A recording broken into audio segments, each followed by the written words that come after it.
Mic check 1 2 1 2. Mic check 1 2. Send me the 1 goat. 2 1 2. Mic check. Denzel Avery Carroll, man first. Artist number 2. Yo, boxing, bars, and bullshit. Yo. All right, we gonna get it cracking in a second, brother. You dig? Get it cracking. You dig? This chair is comfortable too, by the way. Oh yeah, bro. I had to give you the comfy couch and shit. You know what I'm saying? The background is extra spectacular. Oh yeah, bro. You know, listening party style, bro. First listening party I ever had, man. Shit was beautiful, man. I appreciate you for being there. You dig? You know what I'm saying? You know how it go, man. I still got the pictures Jamal took. Oh yeah, for sure, bro. Got to keep that in action. We've been brothers for quite some time now. Yeah, bro. Yeah, it's old. We old niggas, bro. Hey, bro. You know? We old, man, but hey, shit. I know I'm old. Shit, motherfucking injury done hit me with the you old as fuck, nigga. Okay. Okay. Levels okay. Let me know if you need to be turned up at all during or whatever. Yeah, it should be good right here. Yeah. Is it too pause? Is it too bassy? Because sometimes I gotta take when I record, I gotta take the bass out. No, it's do your good. thing. Okay, if anything is too much, we gonna edit that shit. We gonna master that shit. If it is too much, if it's not, then we gonna leave it raw. But when I send you the first clip, it's gonna be just raw. You know what I'm saying? Whatever we get from today. Pause. Yeah, that's wild work. You said it's gonna be raw. Okay. Get my shit together. Another episode of this shit. All right. What's up, people? You are rocking with the Little People Collective. And this is boxing, bars, and bullshit. More boxing, more bars, and more bullshit as usual. Now today, we got a special episode, man. Sometimes, I know hosts do that shit, man. They say it's a special episode for everything, but real talk, man, it's a special episode for me. This is my guy, man. He is an author. He is an artist. He writes poetry. He's a great writer, to sum it all up. He's a father first, but above all things, he's a great friend to me. And he's been there for me through a lot of trying times in my life, a lot of good times in my life, you feel me? So without further ado, let me introduce my main man, Denzel Avery Carroll. Yes, sir, my brother. What's up, man? How you feeling? Yes, man, I'm feeling good, but I am Denzel Avery Carroll. Man first, artist second. Mm-hmm. Everything else second. That's very important. Yes, sir. Man first. Man first, very important. Man first. So, yes, sir. And we're gonna touch on that some more, bro. Yes, sir. I know we've been waiting to get these type of conversations in, waiting to, actually talk to each other on a platform like this or anything similar to this, because we do this all the time, bro. We sit around, we shoot ideas, we brainstorm, and everything always comes out as if, something that's just golden, some jewels. We dropping gems type shit. So I'm hoping it's gonna be like that today. Just a sidebar. Part of the boxing is let me show you the shirt. That's Tank. Dropping Ryan. Shout out to Body Snatchers for this shirt. I didn't get it for free, but the more we do shit, hopefully y'all send me some shit. But much love for this shirt, man. This shit is raw. So it's gonna be boxing, bars, and bullshit. But today we gonna dive into a little more of the bullshit. So back to my guy Denzel. Man, how you been, man? Everything's good. I want to ask you first though. Above all things, how's the family, brother? Beautiful thing to have my wife and a 2-year-old that wants to suck his thumb. Oh man, right? Yeah. And he started sucking his thumb as soon as we brought Carter, the little one, home. Right, he's 7 months now, but as soon as we brought his little brother home. So do you feel like that's coping? I got you. You know what I'm saying? Coping with competition. Yeah. We try our best to spread it out. Yeah. But Denzel Jr., man, that's what he's on right now. And the beautiful thing is I'm learning, right? Is that how God-like we really are. Yeah. Right? When we have children, that's what it represents. They have free will. I can't control this human being. Yeah. I oversee them and I love them, but that's pretty much all I can do. I mean, we tried different methods. I mean, gloves, all types of stuff, right? Yeah. We had the gloves on them. You know, for y'all that don't know, there's some non-thumb sucking thumbs you can get on Amazon. Yeah. And he Shout out started to Amazon. he started sucking his arm. Oh man. Hey, you gonna find a way around. He's gonna find a way. But at the same time, me and my wife were like, hey, this dude's determined. Mm-hmm. You know what I'm saying? Like, just imagine him keeping that. Yeah. Right? So we don't want to kill his spirit because he needs that. If one thing doesn't work, then I'm going to do this and I'm going to do that. So right. Now, of course, it's mad annoying the fact that we don't want him to mess his teeth up. You don't want him looking all crazy. Yeah. That's the main thing. Yeah, you could really be out here looking crazy. You do too much of the wrong shit, man. Especially growing up, you definitely. And they go, people roasting you and this. Oh, and man, that's the major thing, man. Trying to keep them away from that. But for me, I mean, it might be some funny shit, but I try to I try to prepare my kids any way possible. I'm like, hey, shit. Somebody roasting, somebody talking shit, you didn't know how to talk shit back. You know what I'm saying? Like, you can't be out there crying, and and it might be. I know some people have a personal feeling about that, and people getting bullied. I don't condone bullying. I hate bullies. But if somebody is attempting to bully, a good way to diffuse that is, throw something back at them. You know what I'm saying? You got to. Yeah, yes. I mean, because we grew up in an era where that was mandatory. Like, if you don't know how to roast, you don't know how to come back with the jokes. I mean, you fucked up. You gonna be out here looking crazy. You know what I'm saying? So, yeah, I mean, I feel like that's good for kids to have. And just to jump this off, like I said, diving into the bullshit, boxing bars and bullshit. The bullshit covers pretty much anything that isn't boxing and bars. So right now we about to dive into the bullshit. We talking about kids and everything, your life. As far as this subject goes and the ambiguity of what you do, let's dive into the writer. So Denzel as the writer, the Book of Adam. Yes, sir. The Book of Adam. So pretty much, like I told you before, I have everything planned out. It's a trilogy. Okay. Right. So the Book of Adam is about to come out this year. Is pre-marriage, pre-children. Right. Part 2 is going to be my 2 boys going to be teenagers. Okay. Part 3, empty nesters. So where I'm at now, well, in retrospect, I'm basically wrote in retrospect. Okay. Different things I've learned from the past, even from high school, is when it comes to this boy and girl thing, there's so many different dynamics to it. Yeah. Right. So we got to go back to the garden.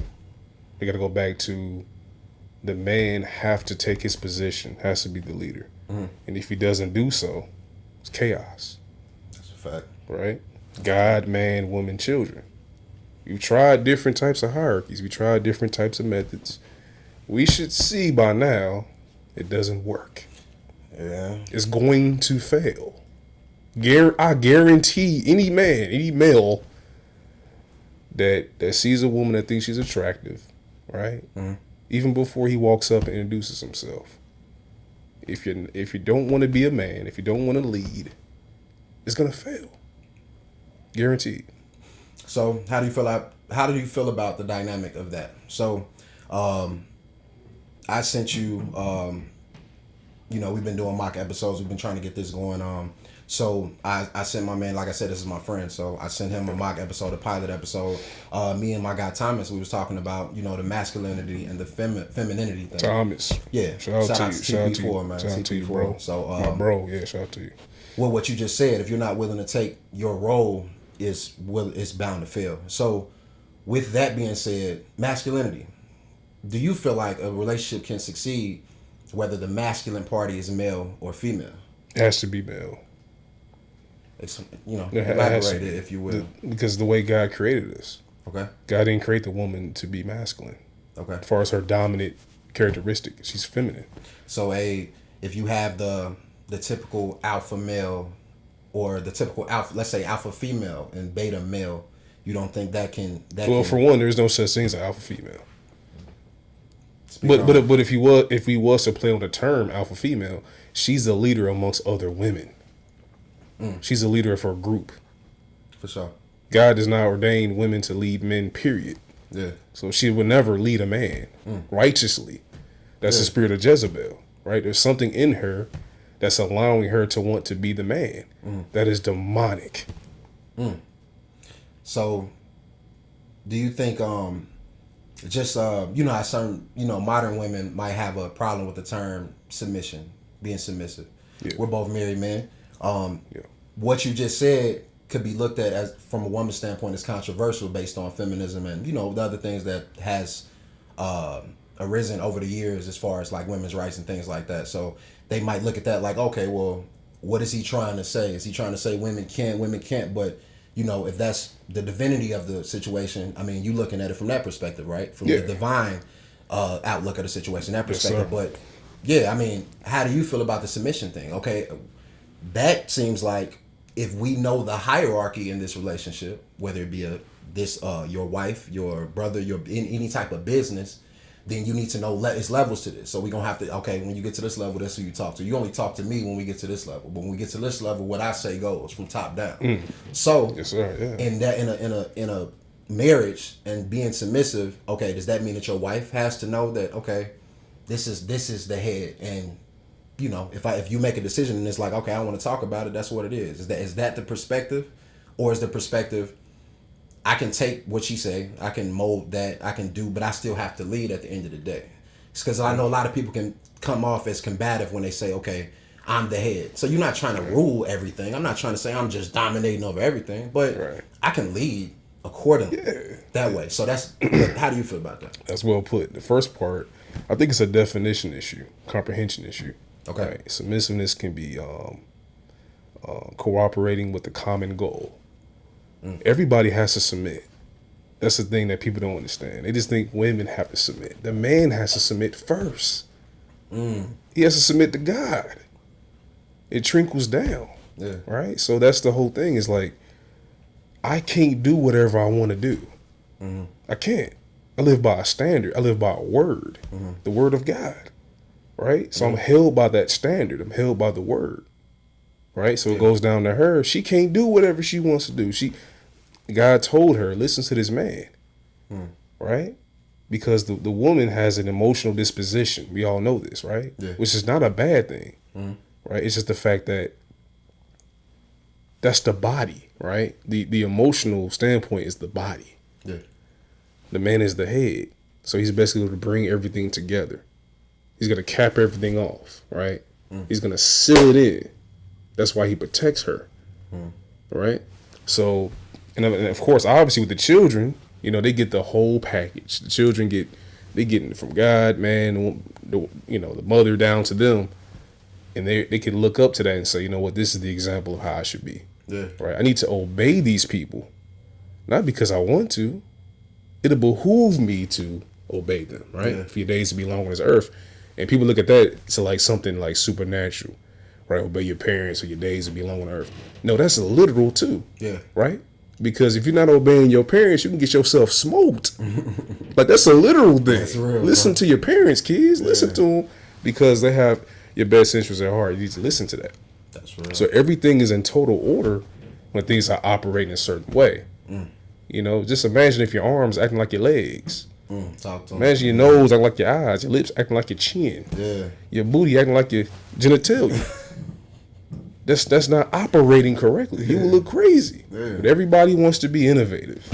That's real, bro. Recreate the wheel. You know what I'm saying? But it's continuing not to work. You got all these dating shows we see, right?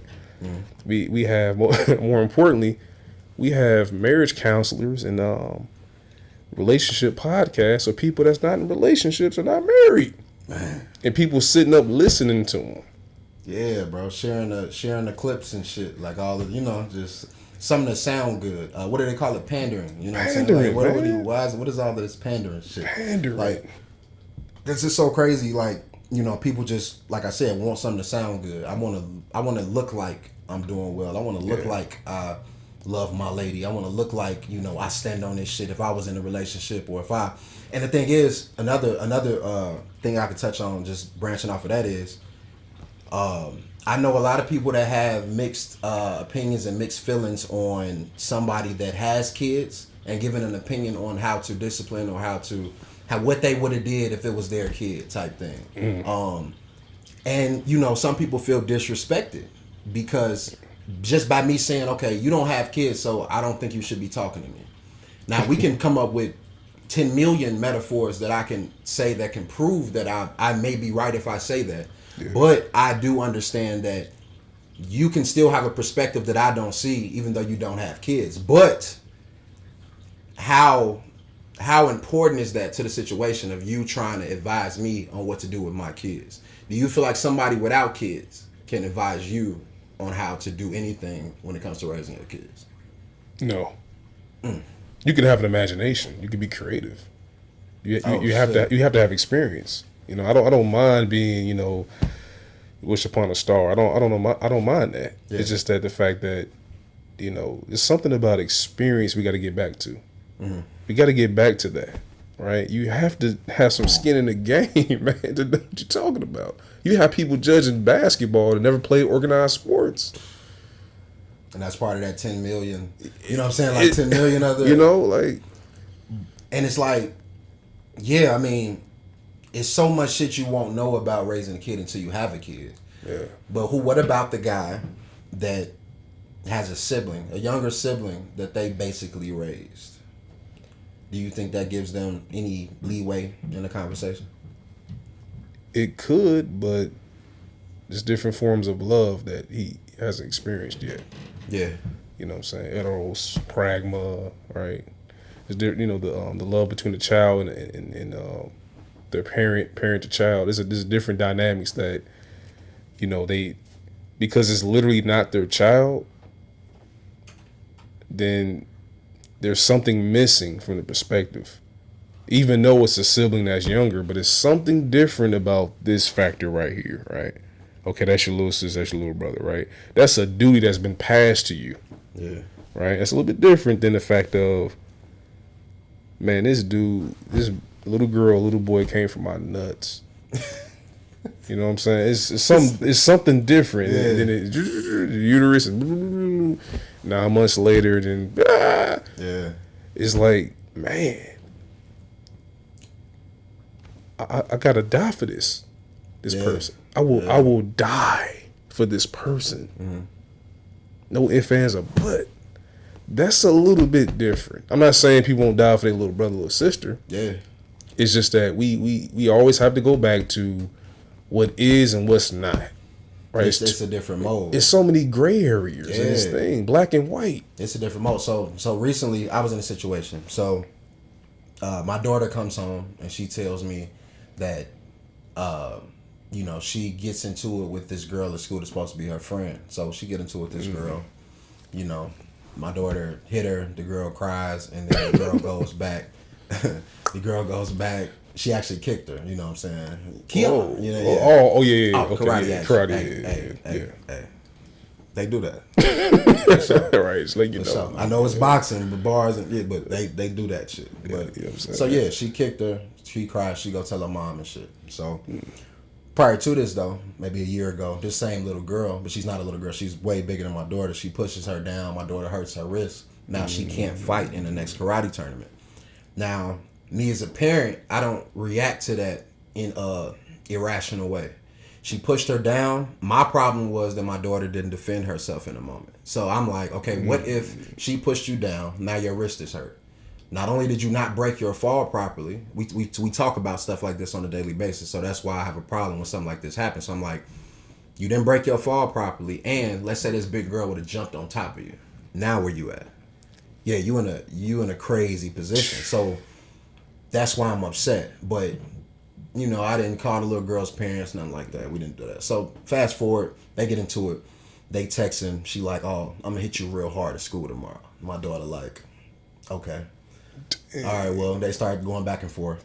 So they're going back and forth, and then they get to school. She kick her, boom. She throw her phone and all of that. Now, this is the same little girl that pushed her down. So she go crying, tell her mom.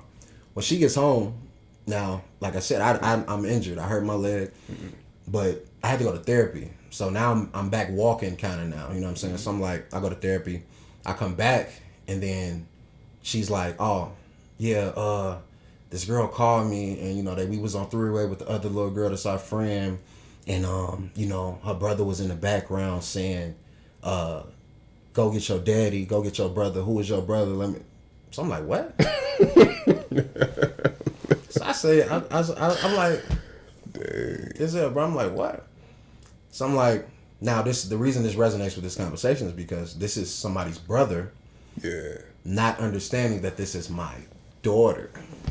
So exactly. Yes. Whatever you thought you was about to do or willing to do for the situation, I'm on that times a million. Man, you know what I'm saying? And you don't understand that. You just think you're doing the right thing because your mom always told you protect your sister. Who this, who that. But this is not just her brother. This is a grown man. You're about 25. You know what I'm saying? So it's like now I'm looking at that like, okay, how do I come at this situation? You know what I'm saying? But the basis of it is, now I talk to them as an intellectual, you know what I'm saying? I address them. I'm like, okay, well, as children, you know, I've got into fights with my friends, my close friends. I've got into arguments, disputes, stuff that I felt I was disrespected, and we still had to get through that, or we wasn't. Either way, stuff like that gonna happen. So with kids, I can't interfere or tell you what did or didn't happen at school. But I'm going to judge that shit separately anyway, because we are adults. So if I had a problem with whatever they had, I'm going to call you directly. Yeah. I know how I can get your number without yelling in the background of my daughter's phone call. That shows the immaturity. That's not my space. So when that happened, I'm just telling them, I'm like, so let's say I was in the background as a grown man, yelling in the background when your daughter was on the phone. What? Y'all would have had something to say to me, right? Get your brother, get your uncle. So boom. So as I continue the conversation, I say, I'm like, so yeah, we don't know what they did at school. Right. Let's say my daughter, your daughter told you she ain't do nothing to my daughter ever, and my daughter just kicked her all of a sudden today and threw her phone. Cool. Let's say my daughter told me something completely opposite of that, which she didn't. She told me exactly what happened, but your daughter's sitting here saying that she didn't do anything. You gonna believe that? I'm gonna believe this. Either way, we don't know what happened at school. I'm gonna just tell her they shouldn't be friends. Either way, I'm not gonna be in the background. But you asked for her father. Father here. I'm an active father. Yes. So you didn't have to yell in the background. I'm at every game. I'm at every event. I'm everywhere. So you can always approach me and talk to me. He didn't want no smoke, man. Exactly. So, but that's my thing. Yeah. After I schooled the whole situation, I'm like, yeah, her father's here now. I wanted to speak to the man of the house. Who wanted to talk to me? Crickets.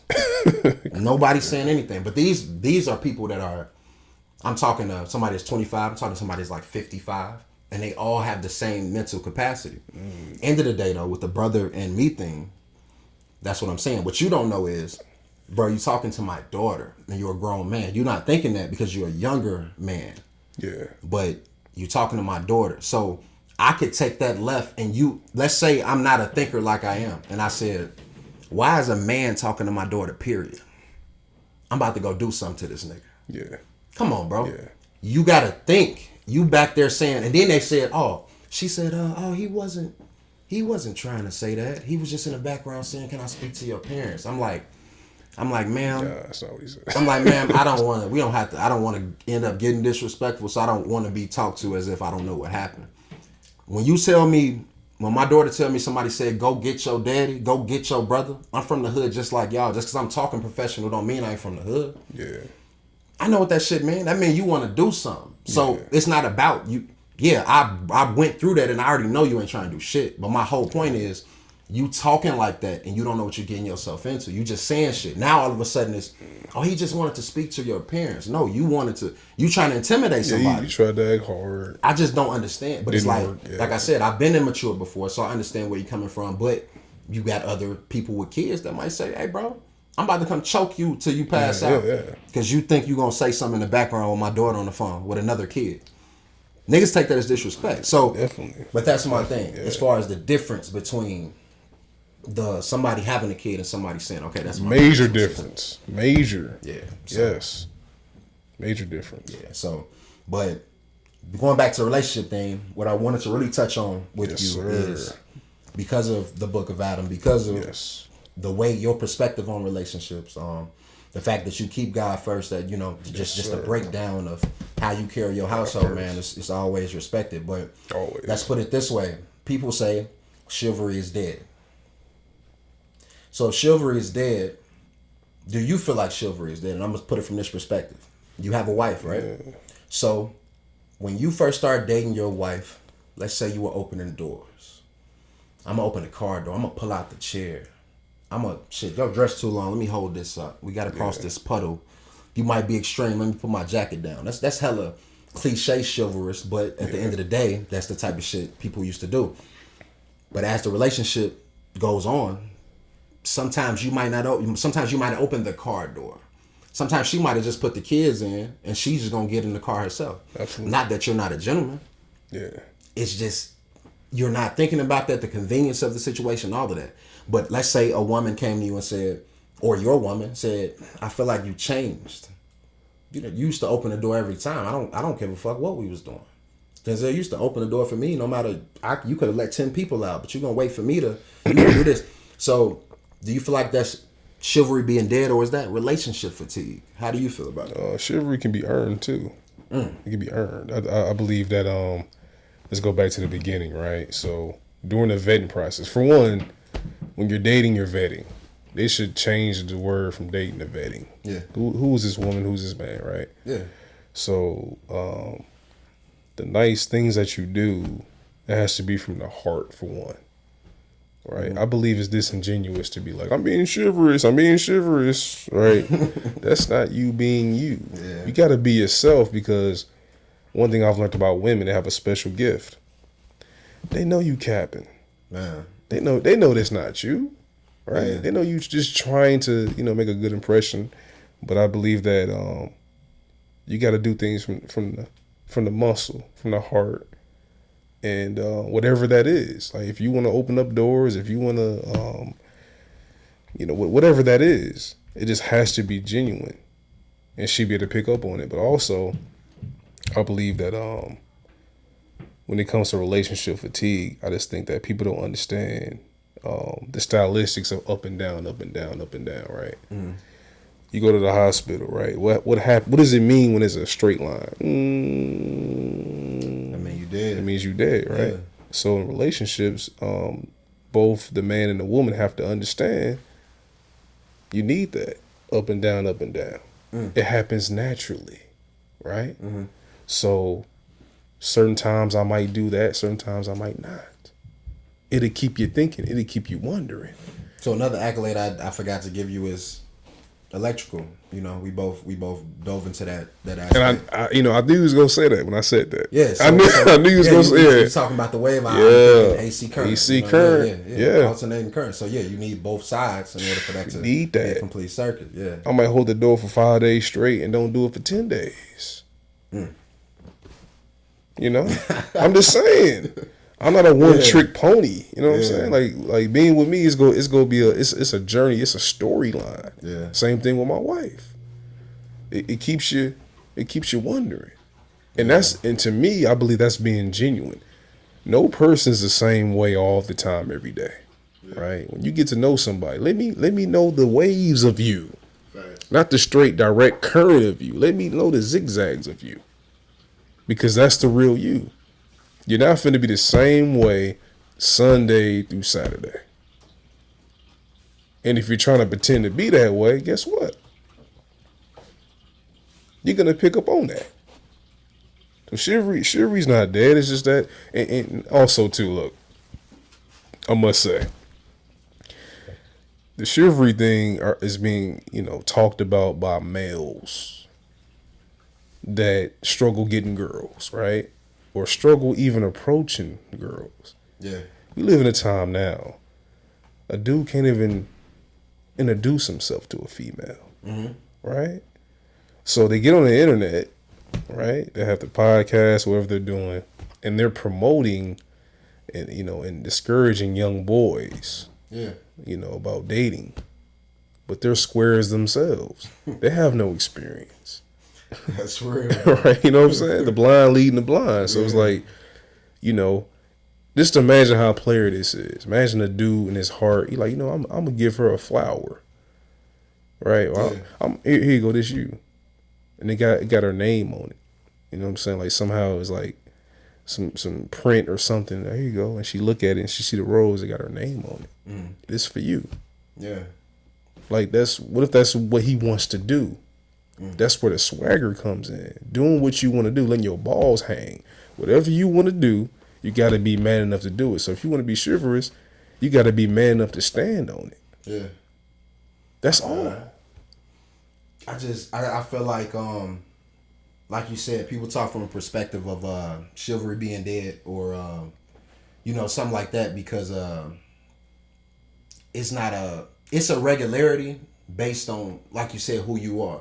So if that's me at my core, like you said, if I decide to do it 10 times today and not 20 times, you know what I'm saying? It's like, that's just me. But at the end of the day, I'm a gentleman. As a man, you know what I will do for you, and you know what that takes. But at the beginning of everything we're talking about is you knowing the person that you're with. You know what I'm saying? You knowing who you're trying to engage in this relationship thing with, or this marriage with. You know what I'm saying? Because a lot of people don't ask themselves these questions in the beginning, and they can't get to the stage, even where we at, to where you at the point to where you can be married and actually have a family and do all of these things, because y'all got too many differences that you didn't discuss on a surface level of before sex. You know what I'm saying? Before all of these things. Like, for me, my wife knows. You know what I'm saying? She just knows, like, from the gate, I had certain things that I told her where it was like, okay, this is how I operate. You know what I'm saying? This is what I like. This is what I don't like. And that's just how I feel like this is how I'm going to be. You know what I'm saying? At my core.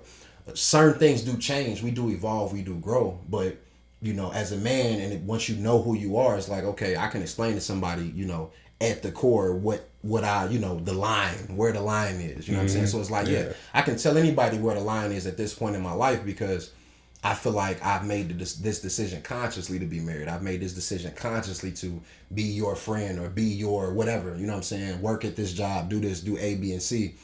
So when I'm in that, or when I'm wearing that hat, I should be able to operate accordingly. You know what I'm saying? So notice what you said right in the beginning, right? Yeah.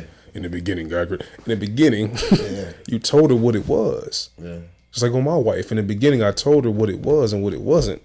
A lot of these guys don't understand that that's a must. That's not optional. Yeah. You have to, hey, look, this is what it is, right?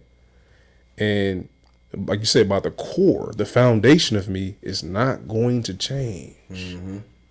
It's not. Yeah. I'm not going to sell you a dream, right? Yeah. I'm going to tell you the truth. Now, guess what? If the truth is too bitter to swallow, I'm okay with that. But I'm letting you know there's certain things about me, I'm going to die that way. Real shit. Now you feel what I'm saying? Yeah. It's like it's certain shit that's just not gonna change. So are we on this? You know what I'm saying? Like, or do you fuck with me for real?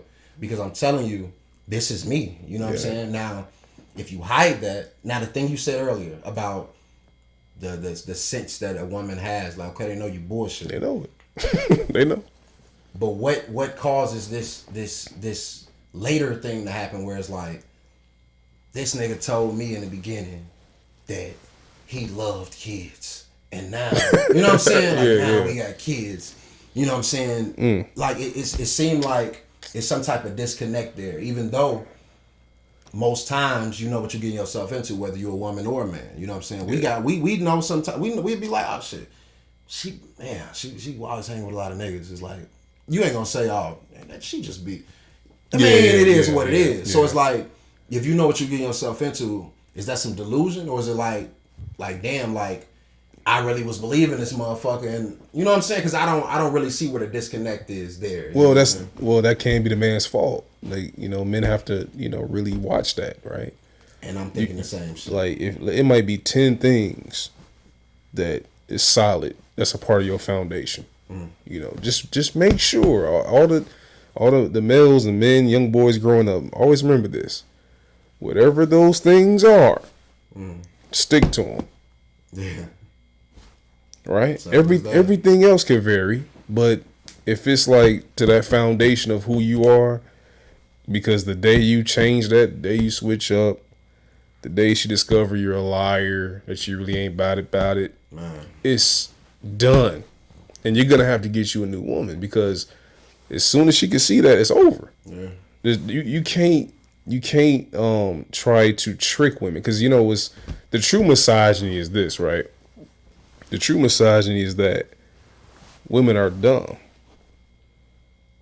Women are not dumb. Yeah. They know you're a buster. They know you're not real. And a lot of dudes don't know that. They walking around, not unbeknownst to them, like, no, she knows you. Now, here's the thing. It's going to get a little dark. Let's get dark. Talk to him, bro. A lot of dudes don't know. She know you're a buster, right? But she's still with you. That's a dangerous situation. Man. That is dangerous. Cause she with you, cause she's getting some advantages out of it. That's the only reason why but she knows you a fake dude. She know, but she's reaping the benefits. So all she gonna do is use you, get what she gotta get, and then as soon as she get what she wanna get, that's her exit. Speaking of that buster mentality. Buster. How much, now let's go here, and this is a question I forgot about, bro. How much of that buster mentality is needed for the grand scheme of the societal structure? When I say societal structure, I mean what you're born into, what your beliefs, your ideals, everything like that is kind of based on where you are planted when you are born. So it's like, some people, even if we want to go as deep as religion, you might follow a different type of religion if you were born in Israel as opposed to being born in Gary, Indiana. You know what I'm saying? Yeah. It just depends on where you're born. But even if it's not that deep, it's just a point to say these busters we talk about, these are guys that are like, these are pawns. These are people that are on the board and they are used for certain things, certain purposes, certain ways to get around. How much of that is necessary? Are pawns and consumers necessary Very for the necessary. grain scheme? Very necessary. Just like the jungle or anything else that exhibits that. We need the hierarchy. Yeah. We need that. Yeah. They're needed because of this reason. God created enough atmosphere for everybody, right? And he displays, you can get with this, you can get with that. Yeah. There has to be options, right? Mm-hmm. Now, to go further into that, I believe that people make a choice, right? Let's say maybe unconsciously, but it's like this. Do you want to be a winner or you want to be a loser, right? And there's certain steps that you take to be either or. Mm-hmm. For the losers, I believe sometimes a pawn might be just somebody that chose to be a loser, or winning was too much of a high of a stake for them. The easy route was to be a loser. But either way, the laziness or whatever circumstances, you're a loser in this particular game. Yeah. So this is your role based on your choice. God gave us free will. Yeah. So because you chose to be a loser, right? You probably ignored some advice that was given to you. Somebody tried to give you some game. You keep doing this if you want to. Mm. Now you're a pawn. Yeah. So now you have to play the position that you chose. That's what I believe. So even in the dating game, we have winners and losers, right? Yeah. The guys complaining about women, and nowadays women are this and that, not realizing, like what K.Y.L.E said in that interview, right? Shannon Sharp, he said, nowadays is today. Yeah. Don't you remember every era, right? Nowadays was speaking about nowadays, right now, the current. So what's the difference between me and you first meeting in 2006 and nowadays, man, in 2006? What is the difference between me and you saying what we observed about women or girls? In 2006 when we met, you already know what I'm gonna say. You had the purple polo with the purple the matching everything with the earrings and the chain. I'm like, this fly. Right? What's the difference between me and you, our young 15-year-old selves, saying nowadays versus now as grown men married? What's the difference? I mean, nothing really. I mean, shit. Nowadays. Nowadays is nowadays. I mean, there you go. I mean, I guess the only difference would be your current state. But you're in the moment saying nowadays anyway. So I mean, that's the whole essence of that. It is what it is. Yeah. So, nowadays you gotta spend money on them. So when did? When has that ever not been a factor, dog? What are you talking about? That's real shit. Dog. Nowadays you gotta do that. So this is like some new phenomenon. Hey, bro, you know what's crazy is what that's gonna lead right into right there, man. Oh yeah, let's go. Paying for pussy, man. Paying for Cuda Bear. Paying for the Cuda Bear, man. Every time I bring this up, my audience, I'm going to have to look away because I just don't believe in it. But this is an interesting conversation, so this will be an ongoing thing. But I'm going to bring this to my mans right here, man. So, paying for pussy. The conversation was brought to me that you're paying for pussy whether you're married or single or whatever point you were at in your life. Once you start being attracted to women and that was your goal, then you started paying for pussy immediately because you were trying to look the role. You were trying to do this. I want this car because girls like that. I want these J's because girls like niggas with J's. Like shit like that. Do you feel like currently as a married man that you are paying for pussy as a married man? These guys are uneducated. They don't understand that the wife pays the ultimate fee. The ultimate fee is submission. Most women, they might be too cheap to pay that. Yeah. They don't have enough currency. They can't pay attention, right? They can't pay submission. They can't pay being a mother. Yeah. Being a listener, right? Being therapy, whatever fee that is, she can't do that. So, you know, she's gonna automatically separate herself from being a wife or being a casual, or being a prostitute. Because we have to understand when we talk about the game, the true game. Man, we talk about that shit deep. The game. We're talking about prostitutes, right? And for one, young man, old man, paying for pussy is illegal. I just want to put this out here. Don't get caught up in this mess of outwardly telling people that you pay for pussy because you're snitching on yourself. Okay, we got to stop doing that because you're gonna get jammed up. Yeah. It's illegal to buy pussy still.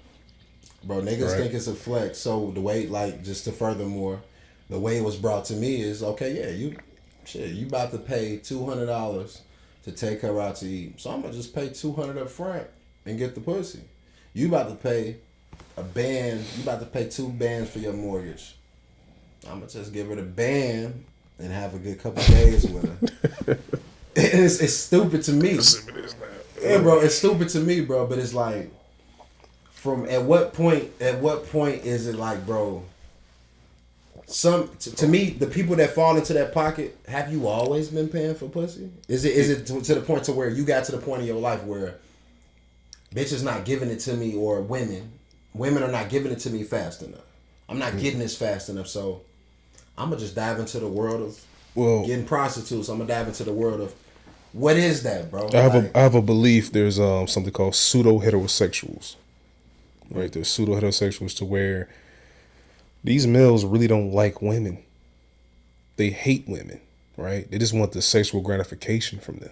They just want the vagina, the cootie, the coochie, the pussy. They just want that exclusively, right? Yeah. It's like, you dudes don't like women for real. Yeah. You talk about a steak dinner. Dude, I'm eating a steak too. Yeah. I'm enjoying the vibe. I'm enjoying the conversation. Yeah. I'm enjoying the whole thing. I'm enjoying that dress you wearing. Man. I'm enjoying the smell. I'm enjoying every step of the way because I like women. Yeah. These dudes don't like women. Yeah. They've been hurt. They probably saw their mom move a certain way, and they blackened their heart. Mm-hmm. So they just want to masturbate with a woman's body. That's their problem. Like, going on dates is fun, man. Are you kidding me? Yeah. Going downtown, you know what I'm saying? Like, the vibe go get you there. Whatever happened to that? Yeah. You know what I'm saying? Like, these dudes are losing out, man. All they want is the box. And then even deeper, like some of these songs, all they want is the box. Facts. No, not the box, the top. Oh, they just want the top. They need the brain. All right, that's it. And I get that. Okay, this particular woman, you may feel that way, but what about when you elevate your game and you want to have that legacy, right?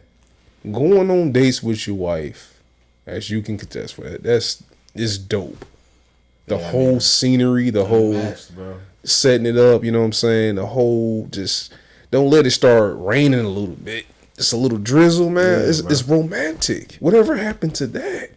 A lot of guys, man, I don't feel like that's the goal no more. Because, you know, for us, when we was coming up, when you say you got motion, it's more of a vibe. Like, I got the vibe to where when I bring women around me, I get this response. So it's like, that's my vibe. That's my motion. But motion now it's like, yeah, I got bands, I got this car, I can fly you out, I can. So say they want somebody with motion, it's just different. So when you got that, let's take that into the next question. When you got that type of mentality, you got guys out here. Now you can say the guys fucked up the game, the girls, but whoever fucked up the game is this. People expect something from, it's okay, it's like a transactional thing nowadays. It's more of that. To where it's like, okay, I do so much for you, I'm expecting a pussy. Or I do so much for you, I'm expecting some bread from a woman's perspective. Or I'm expecting some dick, you know what I'm saying? Whatever it is. But at the end of the day, it's more of a transactional thing. So if you got to operate within that dating pool, I mean, are you just playing the cards you dealt if you paying for pussy? Or are you a clown? There's one thing that Thomas said, right? He said, I might need to invest in some more game. It was like a joke that he said, and that stuck with me, right? Yeah. See, that's the problem is to where, I'm gonna address two things. For one, that particular pool has piss in it. Now we're talking about spiritually, right? That's a word, this is real talk. All the young guns, please listen to this. I promise you. This whole thing is about spirituality. There's only a certain amount of physical archetypes in this world. I'm starting to see dudes and people and women that look just alike. I'm starting to see it. Man. So whoever you think is bad, based on the way they look, there's so many versions of that particular chick. Yeah. It could be from the hip ratio, her booty, her breasts, her lips, her eyes. It's just that you're not smart enough and you don't have enough game to be able to go, identify the variations. That's what it is. Man. Because whatever chick you think is good looking, I promise you, there's millions of that particular one. Yeah. But you're so fixated on her that you think this is it. Which is going to lead you to trick and sell your soul and all this other stuff because you believe this is the only woman. This is a baddie. Bro, there's so many. These guys don't understand. You know what they don't understand, bro? Every year is a celebration. What's that? Every year. Graduation. Every year, there's a bunch of women graduating from Spelman. Of age women, right? Yeah. Every year. Name the university. So what these guys don't understand is that, once again, God is a God of abundance. You would never run out of women. Yeah. There's women everywhere. But you're so lazy. You ain't got no game. You ain't got no flavor. You ain't got no conversation. No creativity. So you're going to limit yourself to Instagram BBLs. Man. Because you have no game. Out here just left with nothing. Fucked up. That's it. I gotta pay. Yeah, you're right. You do have to pay for, let's say her name is Sharon. You gotta pay for Sharon. Because Sharon is a stripper that works at Magic City. Yeah. And she got a BBL and she's used to rappers spending money. So you're right, young man. You do have to pay for Sharon. Yeah. But what about Melissa? What about Veronica? What about, it goes on. What about those girls? It's imagery, bro.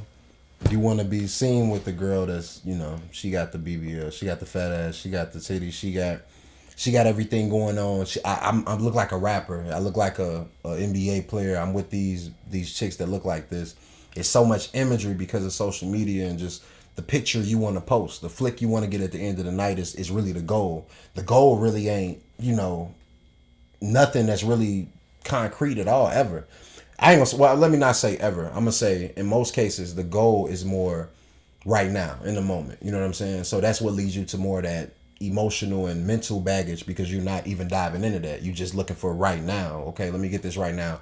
Let me look like I'm the man. Let me put on these chains. Let me walk with two girls in Vegas. And it's like, bro, nigga like me and you, like, okay, I know you bought that. So what you think? How you think I'm looking at you and you out here smiling and shit with the shaves, all that shit, and you in Vegas like any other nigga? I got a question for you. You I'm glad you said. I got a question for you, right? Because we have our conversations in retrospect about growing up, right? Yeah. So do you believe it's better? Let's say I'm talking to a group of women, right? Do you believe it's better for men to have experience of being the man before, let's say in elementary, middle school, or high school? Is it better for a man to have experienced being the man before when it comes to girls, right? Being able to have had his choice once upon a time before manhood, or before he get that car, before he get that money, before he get the chain? Yeah. Does that build more character for that young man than the guy that suddenly, once he got that car at 35, now the girls are looking? Does he become a better man? It's always gonna build more character. So I look at that like it's not even to the fact that you didn't get pussy in high school or middle school or whatever. Whenever you start having sex. And by the way, I was not getting anything in high school. Yeah. I mean, whatever. I wasn't getting nothing. Bible study. Like, yes, I was getting nothing in high school. So like in high school, let's say you were one of the guys that didn't get girls. That's why I say it's not pointed to the pussy or anything like that. It's like, okay, you didn't get girls in high school. You are, once you do start getting girls at a later age, you gonna have to get the I'm the man jitters, you know what I'm saying? To where it's like, okay, you gonna do a bunch of goofy shit. You gonna stumble. But now people that were the man when they were younger anyway, you did all of that anyway. You were able to look yourself in the mirror, and you're at your mom's house. You doing this. You were able to mold yourself before you were an adult. Now the people that are just get thrown into that, they got the money. I'm the man now. You just had no experience of that. I feel like it's very important because we just talked about it. Like, your experience is going to be key to anything, bro. Like, you being experienced as a parent, you being experienced as a basketball player, that's going to qualify you to be in certain rounds. But that experience is going to be key when whatever you do. So we can base that to anything, any type of industrial job or anything like that. You can bring me somebody from college that might tell me how to hook up this motor to this in the hot strip at the mill. But yeah, I'm pretty sure I can tell you 10 reasons why that's not going to work. Because, this is leaking. This is too hot over here. They built this on the wrong side of the mill. You don't know all of that because you was in school looking at the book. I'm actually here. Now, you might have more degrees than me, but you don't have more experience. So I'm going to take the experience over anything. So the experience is all, just to answer your question, the experience to me in that particular situation, anything in life, is going to be important, bro. Because you're going to have to, once you do it, it's engraved. And I bring that shit back to, when I used to do my older interviews, I would ask people like, hey, man, raising your kids. How do you feel about raising your kids in suburban areas? You grew up in the hood. We got a sixth sense growing up in the hood. Yeah. I could scan the room twice and be like, whether I can know whether I should leave or stay at this party, leave or stay at this event or this section at the fair. It's been hella shit pop off everywhere. We from Gary, bro. So it's like, I can look around like, oh yeah, I need to get the fuck out of here. But my kids, I gotta talk that into them. They don't know, you ain't been through that. So I will ask you this, and we talked about this before, but it's like, just going into that, what is it? Do you feel like you're depriving your kids of that sense because they're not growing up in the hood? But it's like, I'm trying to give you something, but are you simultaneously taking some away because you taking away that experience? There you go right there talking about experience, right? So I must admit, where I'm at now, I need more time for that question. 2-year-old, 7-month-old. I got two boys, right? So I can only, imagine my answer. So I'm gonna give you my imaginary answer because right now, I got 2 little dudes, man. Thinking forward, what your vision of your kid's life. I'm pretty sure even before people even have kids, you like, man, I don't want my kids to grow up like me. That's the cliche saying. Yeah. But you saying that, not realizing all of the pros that came from you growing up in the hood. So I'm saying, like, as you think of, oh, now you have kids. I thought about having kids. Okay, I'm trying to put them in the right areas, right schools. What do you think that's going to do for your kids as opposed to them actually getting that, okay, damn, I need to save my life right now and I know how to do it anyway without no training. You know what I'm saying? Yeah, I think the extracurricular activity would be me kind of simulating that for them because, of course we have the boxing gym, but also it would be, them hanging out with certain relatives, certain cousins. Yeah. Certain, so they can get a little grit to them. I think that's an option too because, that's where you get a lot of lessons, hanging with your cousins, hanging with different people that, from a different environment. So I think that would be my strategy. If they're just solely in a in a good environment like that, then hey, let's take you out of that, then put you in some different situations and let's see how you react. Yeah.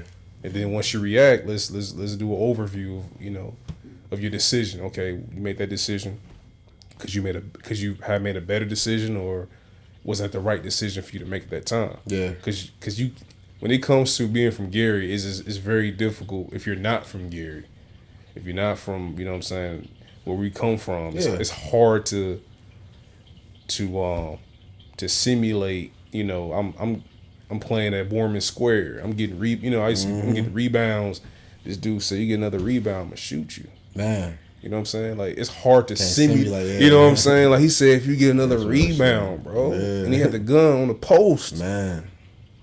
You dig what I'm saying? So it's hard to, Denzel Jr. and Carter nobody might ever say if you get another rebound, man, that's wild. That's why if you get another rebound, I'm gonna shoot you. Yeah, bro, you got too many rebounds today, bro. I might kill your ass. Like, what the fuck? Yeah. But shit like that, growing up in the hood, it was just so much random shit. Like, the first time, like, I was just in the midst of somebody shooting. It's like, what the fuck? So it's really bullets. I hear the bullets hitting the gates. I hear the shit going past my ears. Like, what the fuck going on, bro? Man. You know what I'm saying? Like, and just to touch on one story with that shit. Like, we like growing up, we was always doing music. So we did music. Sophomore year in high school, we were supposed to open up for Waka Flocka at Skate World. So we go to Skate World. So we go to Skate World. Man, we get on stage, bro. I think Yo Sign Tyler performed. Shout out to Yo Sign Tyler. He performed. And we young, bro. We've been trying to do this for so long, so we like, all right, this is our chance. We get up there, we do like half a song, you know what I'm saying? But everybody know who we are because we in the high school scene and all of that. It's everybody filling up the Skate World floor. Waka Flocka come on stage. He come late. He come when we coming on. So he come on and he come in. So we got to get off stage. I'm like, damn. We get off stage. He do, let's do it. He go out there do his shit. He finished, let's do it. He was like, hey, he grabbed the mic. He's like, hey, Gary, y'all motherfuckers wild as hell, man. Throw the mic, run out the back door. So I'm like, now I look at Alan, I'm like, shout out to my boy Al. I look at Alan, I'm like, the fuck was that? He was like, hey, I don't know what the fuck going on, but where Dion and them at? I'm like, I don't know. So we like, fuck that, maybe they went outside. We go into the door. Now mind you, the party's still going on. We walk into the door like, man, Dion and them gotta be out here. I touch the door and I'm like, matter of fact, let's make sure they might have went the other way. So I just, some reason, go back. We get to the back. Now everybody's bum rushing to the door where we coming from. I'm like, what the fuck going on? So I'm like, fuck, what Dion them at? So we end up going out the back door where Waka Flocka went at. We go out the back door, all of a sudden, shots everywhere. Motherfuckers screaming, ears bleeding, all that shit, running, leg bleeding. Nigga, we run the Waka Flocka tour bus, knocking on the door hard as hell. This nigga did not open the door. He like, fuck that. You know what I'm saying? He been gone. He like, bro, I don't even want to be in this bitch anyway. He did not open the door. We know the nigga was on the bus, but we trying to get in there. So we walk around. Damn. That's when I see all the people screaming and all that shit. But just being in that in the wrong place, you know what I'm saying? But it's like shit like that happening. It's like, it was, I don't know what it was, but something told me like, you shouldn't be the first nigga walking out this door. But the first niggas that walked out, it was like maybe 12 people got shot that night. The first 4 people walked out the door almost died, bro. Like them niggas got shot for real. These kids? Yeah, we all in high school. So like I said, I'm hit the door. I'm like, nah, I think we might need to check and if that would have been us, I guess whoever was out there shooting like shit, the first niggas come out the door just let off. You know what I'm saying? So, but like I said, certain shit like that is like, I can only tell my kids the story and they be like, damn, that's crazy. But it's like, if you wasn't there, if you was never in a club where somebody started doing some crazy shit like shooting, and I done been in that situation like 3 times. You know what I'm saying? That's why it's like, damn, who else ain't been in this shit to where something happened in the club, you fuck around, die, because you don't know what the fuck to do. The social cues and everything. Yeah, I understand. bro. It's tough, man. Yeah, bro. Bro. Shoot, having daughters is different than having sons. You got 2 daughters, I got 2 sons. Yeah, man. It's different with that. Shoot, you know what? I just thought of something, man. Would you prefer? Wow, that's a good question. Would you prefer their boyfriends or future husbands to have some experience of grit, so they can be a protector for your daughters? That is a great question. It's hard to answer because of the type of person I am. So my daughters can see me being a professional. They can see me being a music artist. They can see me being in my career. They can see me taking care of their mom. They can see me being their dad. All of these things. But they also done seen me get mad before. It have been situations where they done saw me get into it with somebody in a racist situation. They done saw me get into it with somebody where we're two adults and I had to talk an adult down even though they're older than me. I done had to. So now me knowing to do all of that is based on where I came from. You know what I'm saying? So that's another sense that we grow growing up in the hood. So if it's a little dude coming to try to date my daughter, A little dude. Yeah, Let's address. it's a little guy. If it's a little dude, just one of these little guys come out here trying to date my little girl. Nigga, I'm gonna tell them. You know, I'll be able to talk to them, look at them, and read them to see kind of what they are because of the uniqueness I grew up and how you are, because we grew up from the hood. But we didn't have to be into a lot of shit to be hella in tune. It didn't matter. Yeah, you got in your fights, you did your shit, but it's like you ain't label yourself. I'm not a gangster. I'm not this. I ain't that. But it's like, yeah, you ain't about to bully me, nigga. You know what I'm saying? Like it's like, bro, especially me and you growing up. It's like, bro, we built. Nah, bro, I'm not built like that. You're not even gonna try that. Ain't that dope, by the way, to have that in our story, like on record? No one's ever. Bro, don't. Yeah, it's not gonna be that because you gonna think about that shit, and then it's like. Yeah, we was fortunate enough to actually have the natural build of like you ain't about to fuck. Oh yeah, me, I forgot about that part. Yeah, it's like, still the way you carry yourself. Because I know there's a lot of guys littler than me that still had a reputation if they don't fuck with him. You know what I'm saying? But it's like, so just to sum up your question, I don't think I wouldn't say I want that from their boyfriend or husband or whatever, but I would look for some type of cut from that cloth. It don't have to be that you from the hood, but you need to have some side to you where it's like, nigga, you shouldn't have to call me right away when something happens. You should be able to handle some shit and be able to tell me afterwards, like, I saved your daughter and everybody else because, but next time, and then I tell you my experience. But you need to be, and I don't want to put the pressure on my daughters either to say, okay, he need to be me when I was his age type shit, because that's. Like I said, you can't do that. Whether that's good or bad, it don't really matter. You just can't do that. So it's like everybody gonna be their own man. But like I said, I'm fortunate enough, and I got to use my superpower to be the man to where I can read them and try to coach my daughter through that. So like if she's not in the right situation, or whether she is, I can tell her like, hey, I'm seeing this, and that. This how I know that from my experience. But you got to talk to your kids, and that's hard to do too, because talking to your kids to try to stray them away from something that. Boyfriend, friend, or whatever, they talk to them every day. So it's like it's different. So when you get to that stage with your kids, it's just gonna be different. Even though, raising boys and raising girls is completely different. But when it comes to the social activity, they gonna go through a lot of similarities where, and we know because we went through certain shit. And building tough skin and all of that is one thing, but it's like you just gotta mold your kids a certain way to where they ready for that shit. But like I said, I wouldn't want that for them, because it's a lot of shit I went through that I could be traumatized from, and I could have fucked my wife up for that, and I didn't. You know what I'm saying?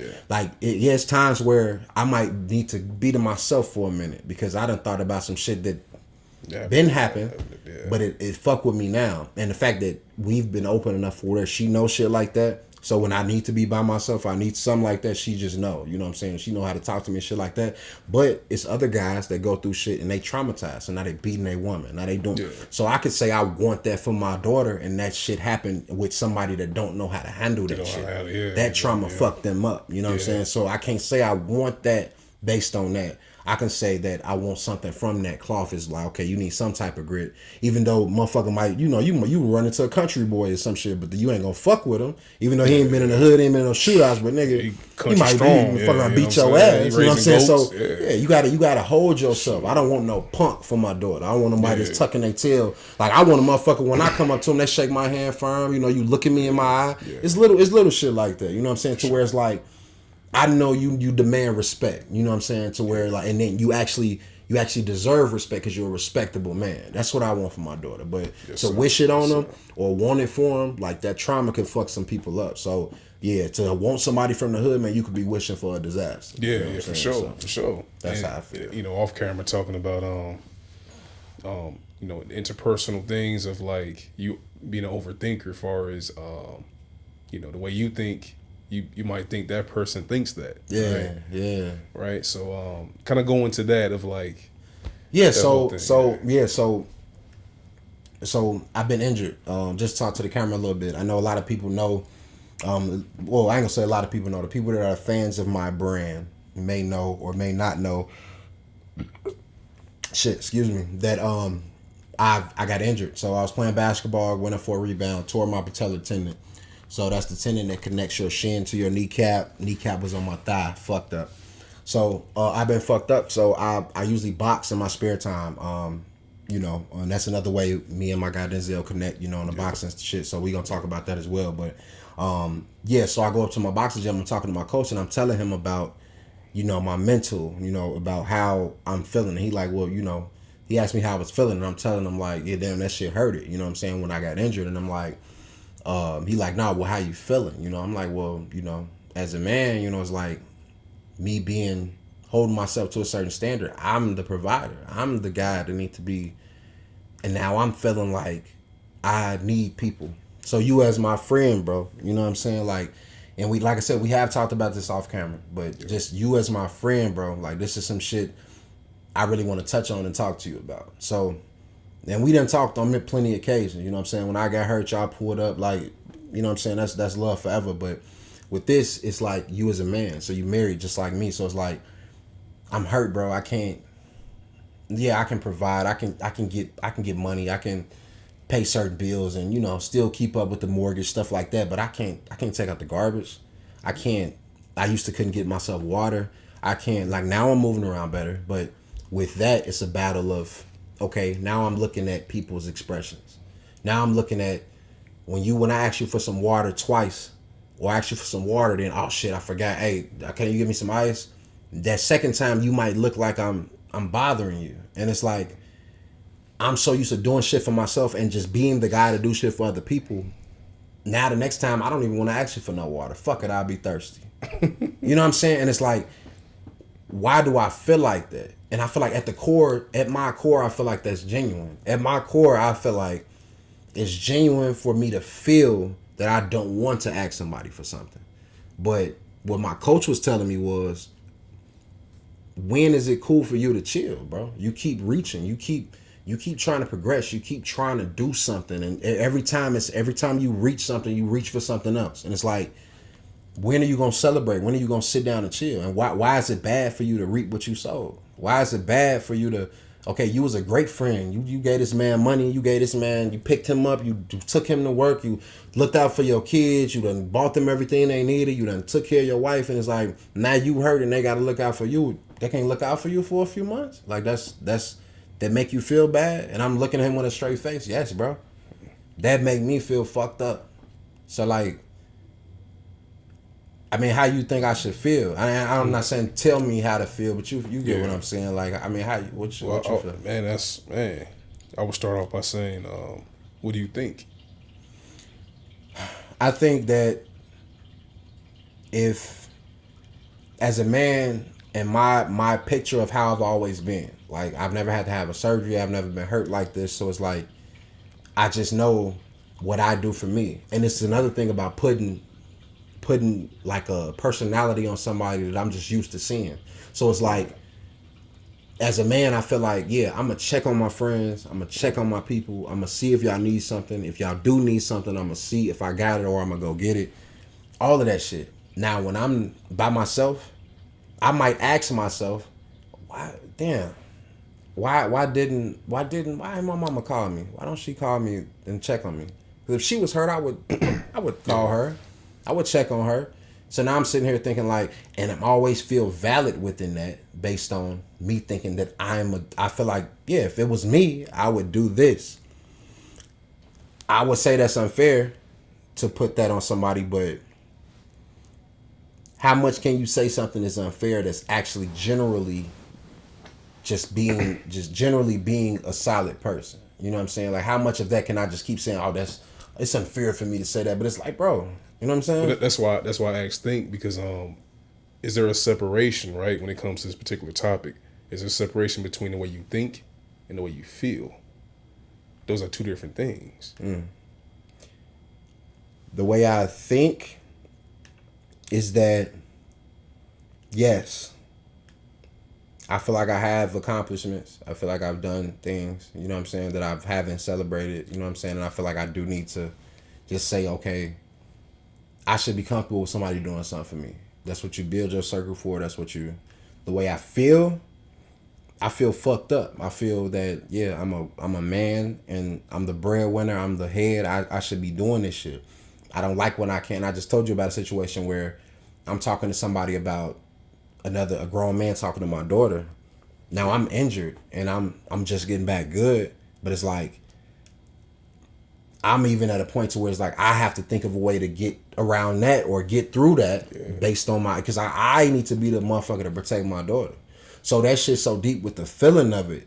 It's like, bro, I'm looking at people different. I'm looking at it like, oh damn, you looked a little crazy when you brought me that water. You look a little crazy when you brought me a meal, even though you asked me what I needed. Yeah. I'm reading people. I think I'm reading people the wrong way, and you know what I'm saying. So I think I should be cool with that, but I feel like it's fucked up that I even, you know what I'm saying. I mean, I feel like I put myself in this situation, even though it was a fucked up accident. I just feel like, damn, I shouldn't even been hooping. I should have just, you know what I'm saying. Yeah.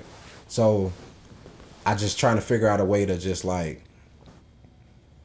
to not look at people and put a personality of some old shit on your expression. You know what I'm saying? Like, yeah, because every time somebody do this, they be looking like that. So now when you do something, I'm looking at you like, yeah, you gotta be mad. Let me talk to them about that when they come back down. Hey, bro, why you was looking a little crazy when you brought me to, you know what I'm saying? Like, now we got to talk about some more shit. You know what I'm saying? It's like we having a conversation about a conversation, and it's so that's what I'm trying to get at. Like, what would be your advice on trying to navigate through that? Yeah, because you know, the way you broke that down, that pretty much answered my question. So, where there's a difference, and one thing I know about artists, right? We're both artists. I've learned as I studied this, right? We are in tune with our emotions. We're not emotional, right? But we are in tune with our emotions. That's how we create. Yeah. Right? We're able to feel. Like, you feel when that's whack. Nah, that's whack. Yeah. That's dope. Like, you're an ultimate feeler to be a good artist, right? Yeah. Once you lose your sensation, you lose your creativity. So we keep that with us. That's why it's important, especially for men that are artists, to always understand we have to protect that. And always be mindful to prioritize our mind, our head first. Going 360, going back to what we was talking about, the hierarchy, right? Right. So the man, the representation of the head, and the body be the feminine. We all have femininity and masculinity in us. Right. But masculinity has to be at the top. The femininity has to be operated by it. Just like electrician terms, right? You have the transformer, the power source. Right, you know right. Step it down. Step it down, you know what I'm saying? So I understand everything that you're saying, because as an artist, it's like, I'm very paranoid. I'm a very paranoid person, like you. I have these thoughts, man. I have crazy dreams, bro. I mean, dreams I don't even feel comfortable even talking about. Because it's like, why am I even, you know what I'm saying? Why my mind take me there? It's crazy. So, I always, walk with God and like, hey, help me with this. Yeah. You gave me this talent and be able to be a thinker. I don't want to use my emotions to overthink. Yeah. Because if I choose to overthink, then I'm going to overthink about everything. Everything becomes an issue. Everything becomes like HD. Yeah. So I believe it's important to the best way you can, of course, with God's help, is to always remember, like, hey, I'm in control of this thing here. Right? I have dominion over this. So I'm not finna allow what I feel to rule me. Yeah. Because sometimes what you feel isn't real.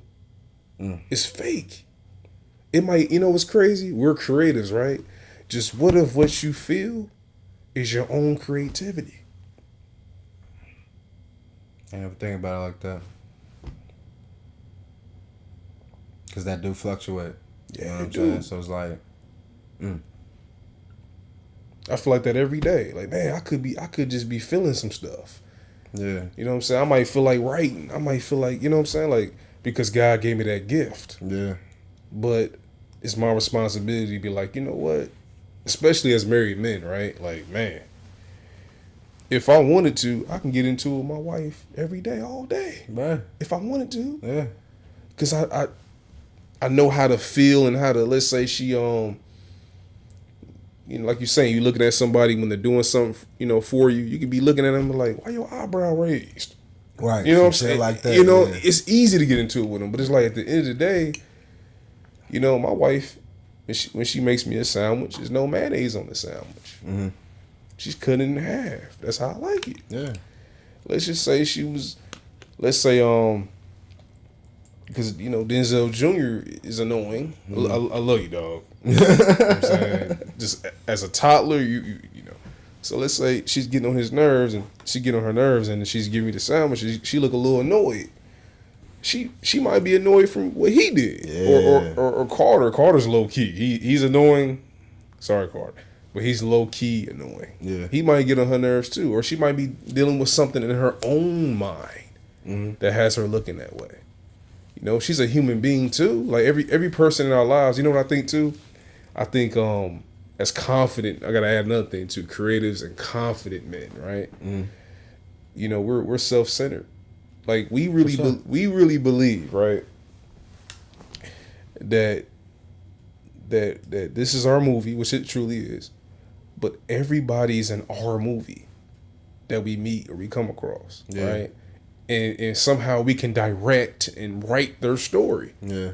Just because you just so happen to be in my story doesn't mean I write your script. Yeah. You got your own mind, your own life, your own feelings, your own thoughts. I can't control what you do, even though we want to control that. Is, you know what I'm saying? Because we're kind of control freaks in that way. Right. Because we're creatives. We can control the mood, we can control the beat, we can control how we write, we can control this and that. And I think that as creators, man, we struggle when we don't have control. Yeah. Our creative control means everything to us. Yeah. But in real life, sometimes it's stripped away. You can't control nothing. I can't even control a dang 2-year-old from putting his thumb in his mouth, man. Bro. Yeah. Yeah, you're right. When you realize how much stuff you can't control, and you get a certain piece with that kind of bring you to an overall kind of clarity, where it's like, control the controllables from a certain extent, so where it's like, the stuff, even if we can look at it like bills, you know what I mean? Like bills gonna come and go, if you can't afford it 1 month, the stress that you gonna conjure up in your head is gonna fuck up your health more than it's gonna change anything about the fact that bill coming and you don't have no money. You know what I'm saying? So, as far as using your intellect and using what your God-given abilities is like, yeah, man, use your brain, try to get some money, try to do this, but at the end of the day, as long as you're breathing, as long as you're taking care of business, you won't put yourself in that situation. You know what I'm saying? But yeah, I mean, it's a lot with that, bro. But that's what the thing that I talk about with the societal thing. Society does a lot to individuals, and a lot of individuals are in unfortunate situations to where they have a step back as opposed to somebody, with a trust fund or somebody with, parents that actually thought on a certain level. And even with the information that we have access to nowadays, bro, it's like people still are not putting it into practice. You know what I'm saying? So your family is still not good. You still are not trying to purchase a home. You still are not trying to move towards any type of career because you just living in the now, So when society is doing all of this to you, it can change a person. Which takes me into my next thing is, the villains question. So like, what is a villain? Why do people always hate the villain? So my villain is Bane. I'm a Bane guy. I'm a Thanos guy. I'm a Joker guy. So, Thanos, he's like, you simply adopted the dark. You feel me? I was born in it, molded by it. So when you say he's molded by the dark, Yeah. it's more of a like we've all been to dark places. We've all, the hood thing. We all grew up in Gary, is this and that. why do we not relate to that character? Why is it always I want to be the hero? I want to be Superman because he beats his ass. It's like, bro, why don't you want Superman to get his ass whipped by this guy? Because this Superman is, or the Avengers represent like the government structure, and us as black men, us as minorities, we don't relate to that shit. We not fighting for that greater good shit, because the greater good is usually to oppose us. So why don't we relate to the villain? Bane is simply saying like, yeah, they did all of these things to us. We need more people like me. I'm trying to relate to y'all. Like, you know all the cliche shows where I was watching some shit the other day, Daredevil. Kingpin is trying to be the mayor. Now he's the mayor, and is this so yeah, but his agenda is his agenda. You know, he is who he is. You know what I'm saying? So yeah, so with the villain thing, he is who he is based off of what he went through. Now, I'm not saying I relate to Kingpin as much as Bane or Joker, whoever. My question to you is, why is it that we relate to the good guys as opposed to the bad guys, even though that's more that's what we're taught. I believe that the problem is that the bad guy, you know, as far as his characters, they're being compared to Satan, and we have that story all mixed up. I think that's where it starts, right? It's like, you know, it's like for one, the issue with Satan and God was a hierarchy issue. So just imagine this, right? Just imagine the highest form is man. You're a man, so that'll be God in this scenario. Yeah. Right. Then you're gonna recognize where I'm going. So you're the top. You have your kingdom. That can be your woman, children, whatever. That's your kingdom.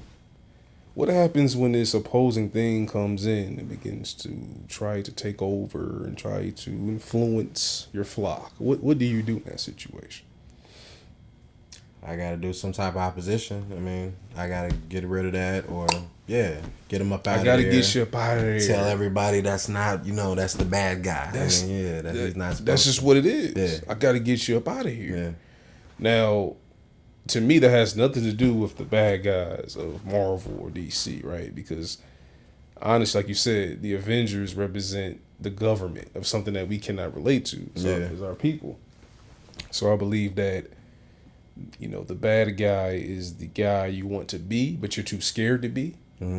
Right? You're intimidated to really be yourself. Right? It's like we live in an upside down world. Say that shit, bro. It's upside down. It's to where it's like, you know, the perceived good guy on those TV shows and those cartoons is like, in comic books, is like, this guy's playing God. Right? He's trying to be that, but he's really not, because who is he working for? Right? That's a big one. Who is he working for? Right? Yeah. The bad guy saying, you know what, man, this ain't how things supposed to be. This is, this how, let me implement my own thing. Yeah. Because I'm truly being myself, and I find my contribution in this society. The most controversial thing I was going to talk to you about, Jesus Christ, right? Right. I believe my Lord and Savior, right? Flipping tables, going off, right? They say, hey, we don't got to do all this and that. We go do this. We go live right. But it wasn't what they was expecting. Yeah. Right?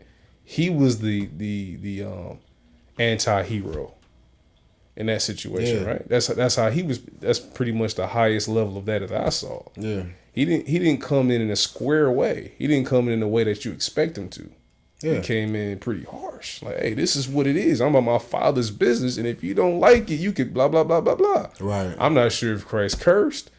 But that's what it was. You know what I'm saying? Like, paraphrase. I'm here for a reason. I'm not playing. I'm not playing with y'all. This is what it is. This is what it ain't. And if you ain't about what's going on, you gonna get left behind. Yeah, that's real. And I'm strong enough to get humiliated and get all these, spears all in my side and all of that.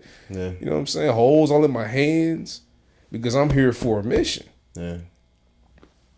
So that's what I believe when it comes to the dynamics of, superhero, villain. It also depends on who's looking at it and what's within them, right, that resonates with them. Yeah.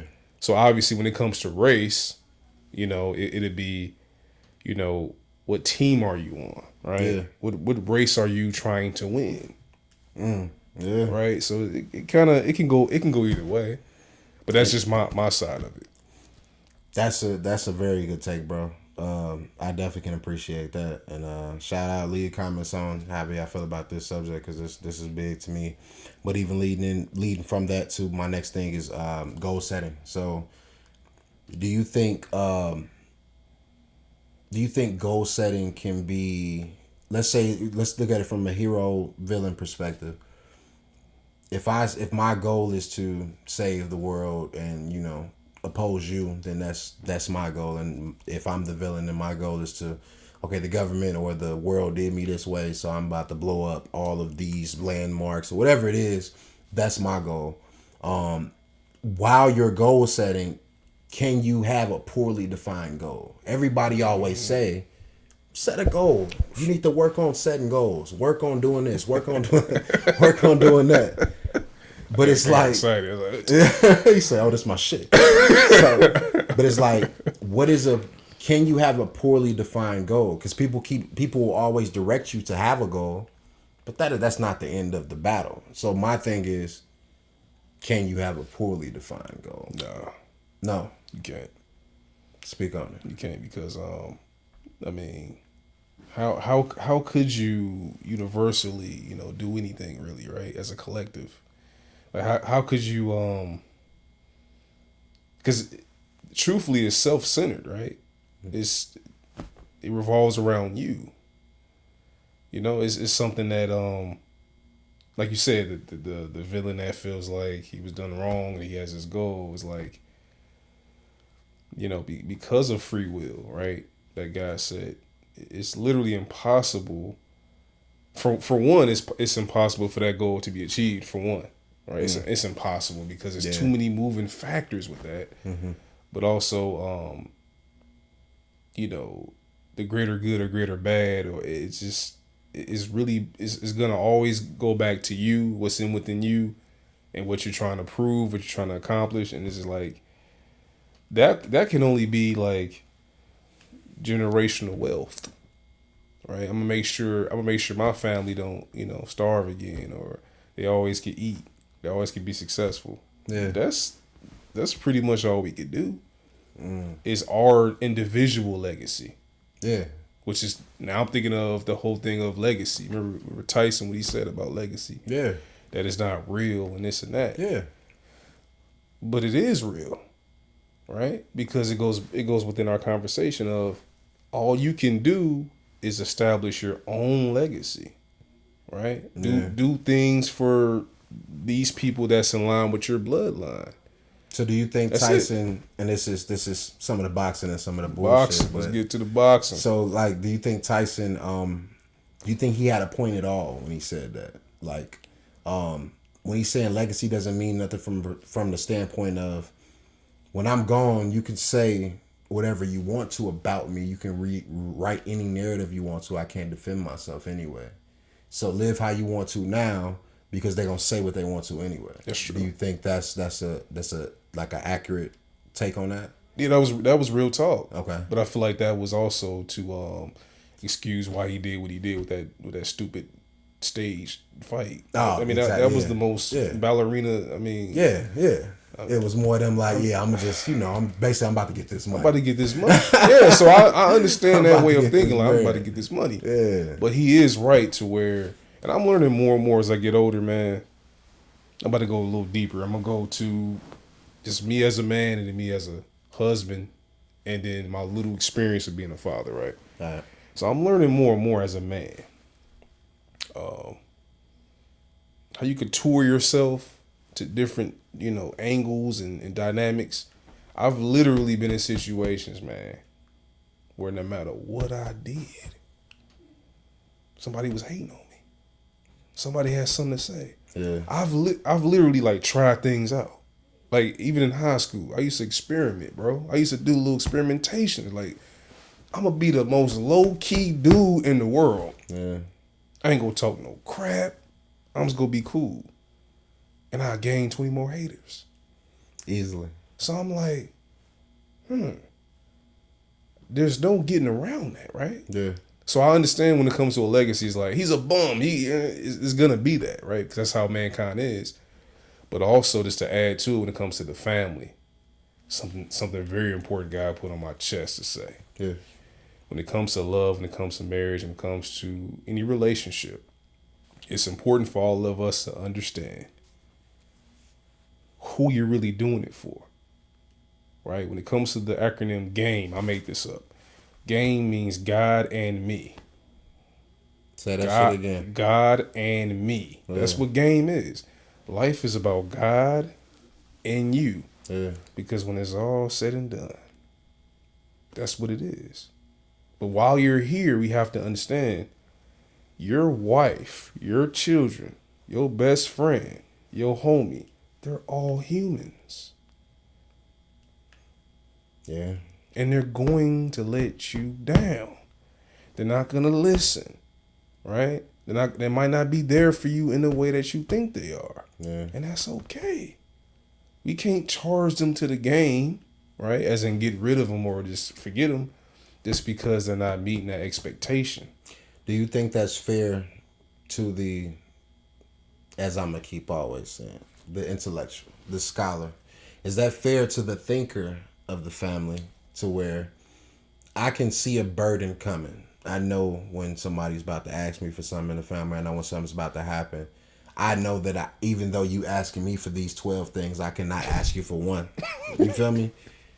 But I'm going to take that, and I know who you are. I'm going to do all of that because I understand, as I'm going to keep saying, the animals in the room. The animals in the room could be, like I said, I'm walking in as a lion and I see hyenas. I know how they operate. I see a lioness. I know she can move. I see a bear. You know what you see, so you know how to operate. But it's like, what is that? How do I ask? What is that really doing for you in a situation? You know what I'm saying? Where it's like, it's a hard question to form, bro. I mean, to me it's hard to talk about because when it come to relationships, when it come to goal setting, when it come to a lot of shit, to me it's just more of the how you personally feel about anything. So like I could tell you I'm religious. I can tell you I'm not religious. I can tell you I like a certain food. I can tell you I'm vegan. But either way, some people are vegan for health. Some people are vegan because they don't like to kill animals. Put it that way. So it's like, me personally, whatever resonates with me within myself, you know what I'm saying? That's what's gonna make me feel peace. That's what's gonna make me be present within the moment. But you know, a lot of people get caught up in the nuances of what is and what isn't. So like I said, I could say I'm vegan because I hate when people kill animals, but really I just like the health benefits of it. So me, I don't like I tried to be vegan before, which is, you know, I failed, you know what I'm saying? But at the end of the day, you know, it's like I feel like the people that succeed. So what you're saying is you need to meet.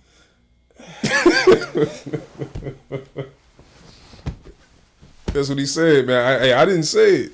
I said it, but not really. He said that he can't be vegan because he needs the meat, man.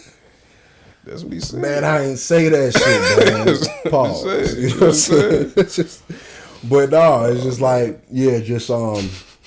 I guess just the essence of everything I'm saying, man. Just know what you want within yourself. So I just sum up all the conversations we done had, relationships, anything, is just knowing what you want out of life and what you want to be and what you want for your life. So that could be anything. Wherever your principles, wherever your morals are, that can be based on. And I can tell you from my experience, like, and me and you being friends, like, we may have some of the same principles and morals, but some of our beliefs may be different. But at the base of it, I know what makes you a good man. I know what makes you a good father. I know what makes you who you are.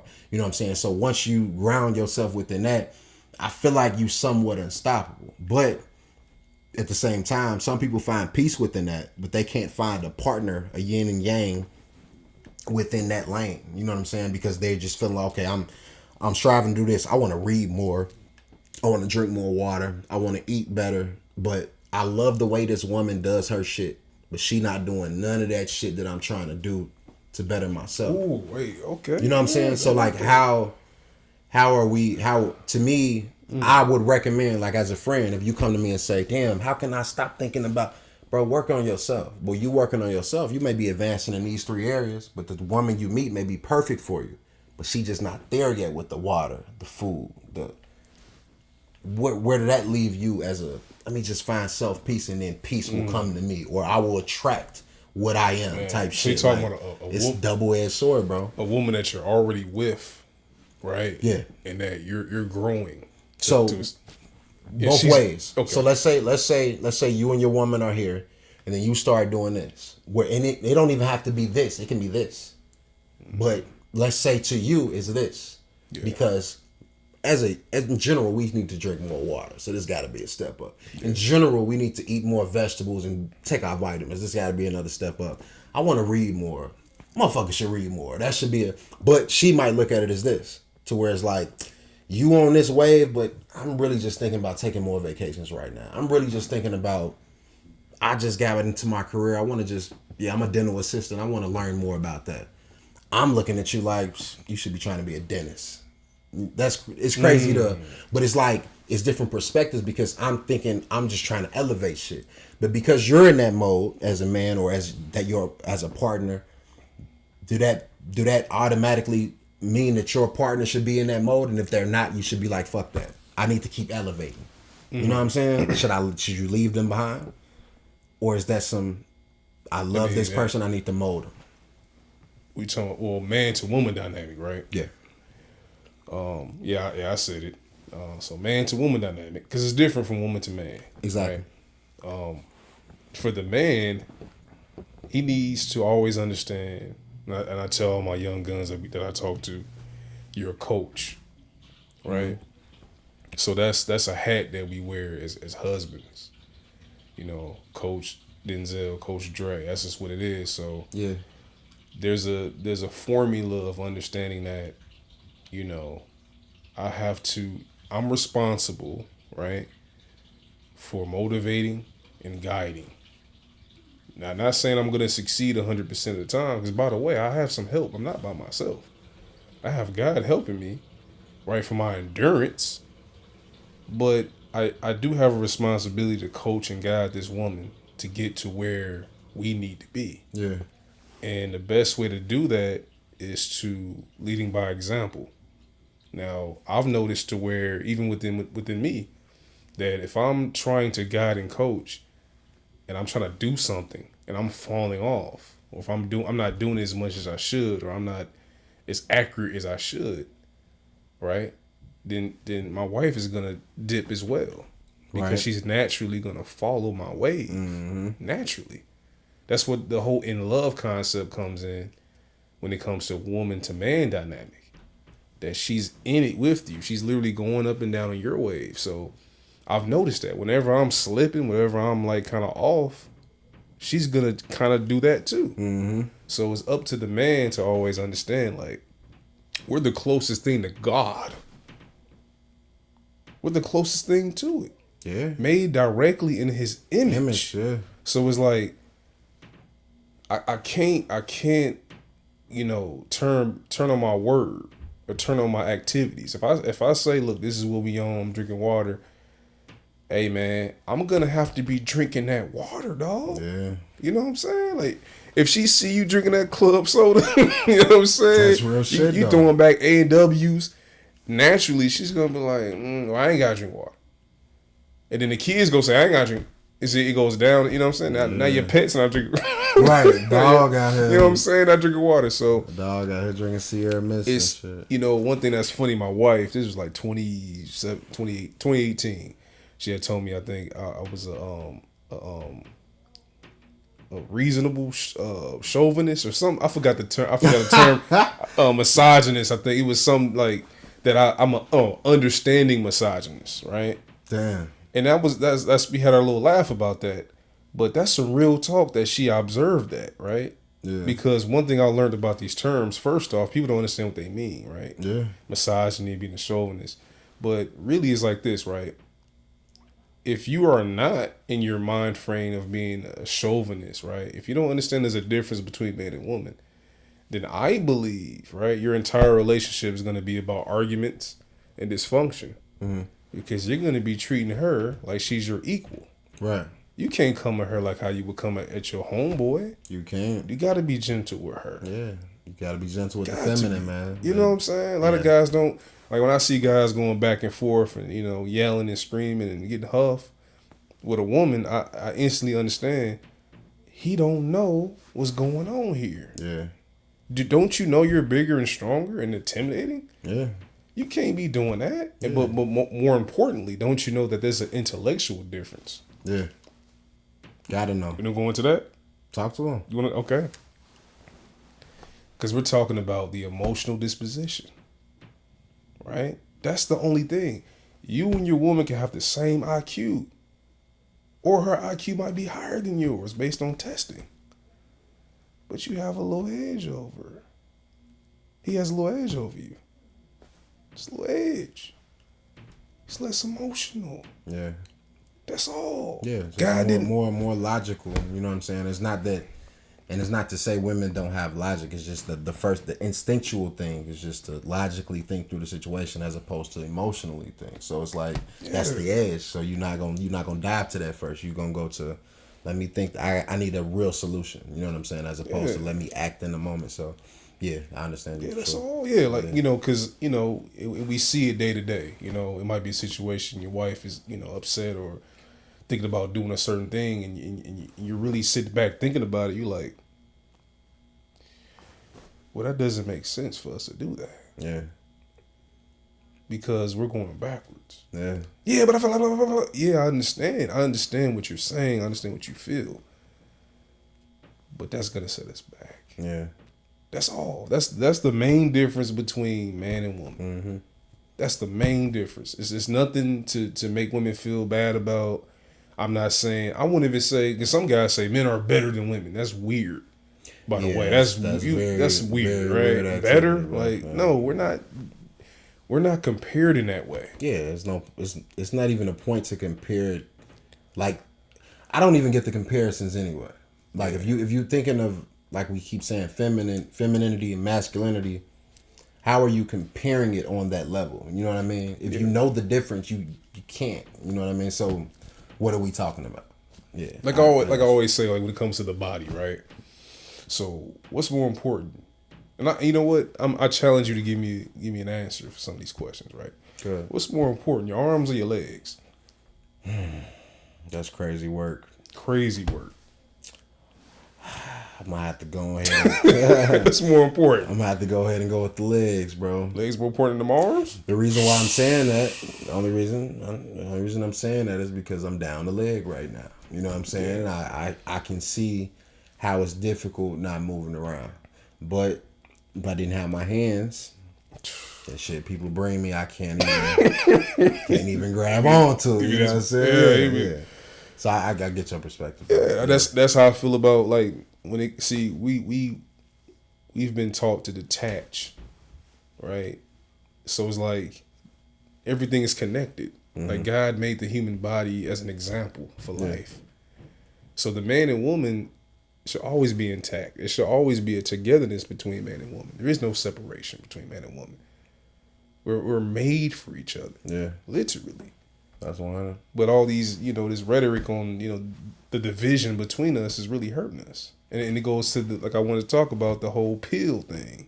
Oh, yeah. We live in this pill culture. Red pill, blue pill, blue fish, red fish. Yeah. Give a dog a bone. You know what I'm saying? We live in that to where it's like, he's an alpha male, he's a beta male, or he's a sigma male. That's a new thing. Yeah, that's no shit. You know what I'm saying? Like all these different things, but it's like, you forgetting about the most important thing. The alpha and omega. Yeah. What about that? Yeah. You should strive to be the top. I'm not trying to be anything. I'm not trying to be an alpha male. I am.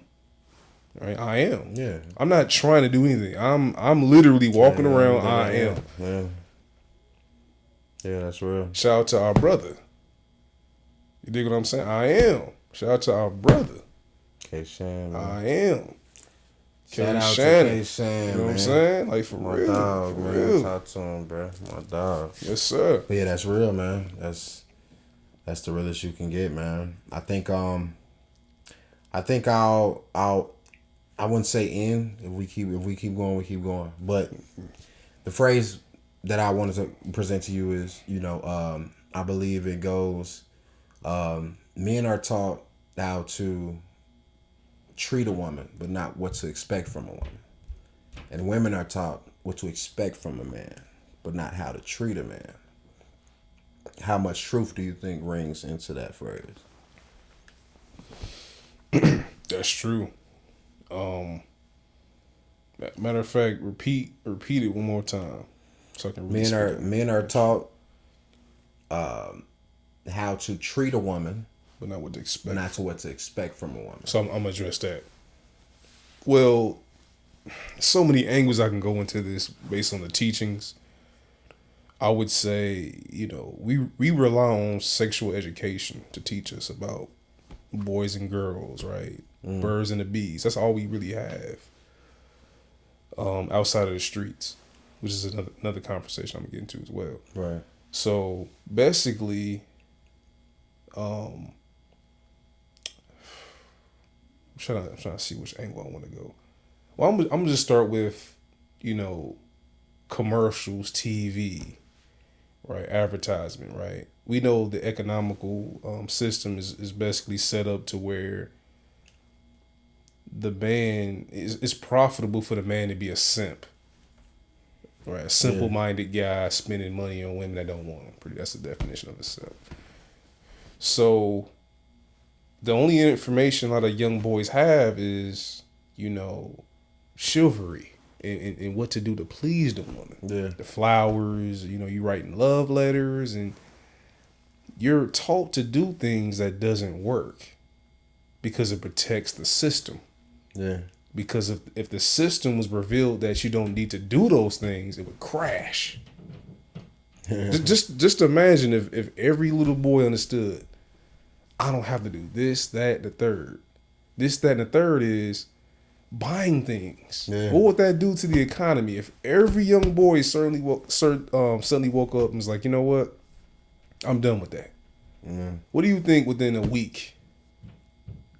K's Jeweler, the flower shop, the candy shop. Right. What would happen to this economy if boys just understood they didn't have to do those things? Yeah, it'd be fucked up, It'd be man. messed up.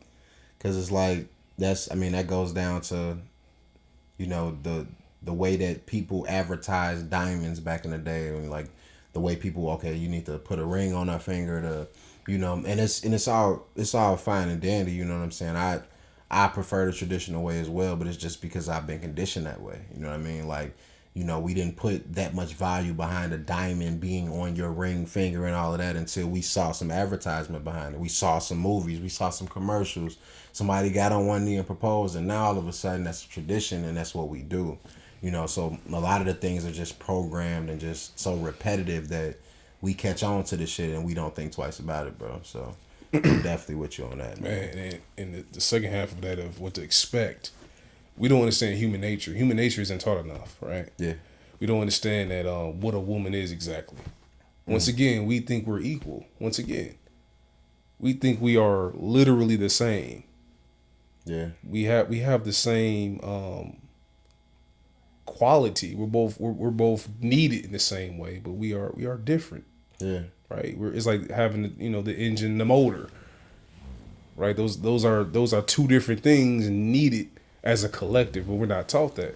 Yeah. So when it comes to what to expect from a woman, it's like you have to understand. Oh, did it out? I'm about to check. You keep going up.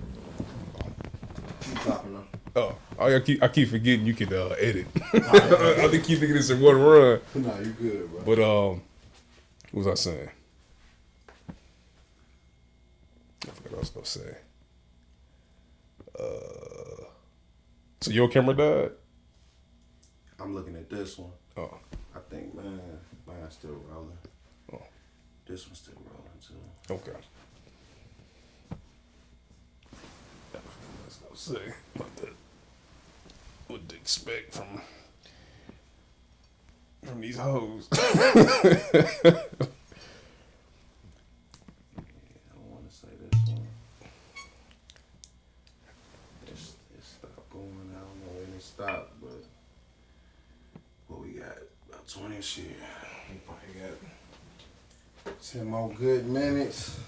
Alright. Cause I think shit, where we at? Okay, so the last 3 minutes, that one stopped. The last 3? Damn. Yeah. But if you want to, you can just touch back on that. On the But I think it should have got most of that. But it said when that shit went low battery, I didn't know it just stopped recording instead of just keep recording. So.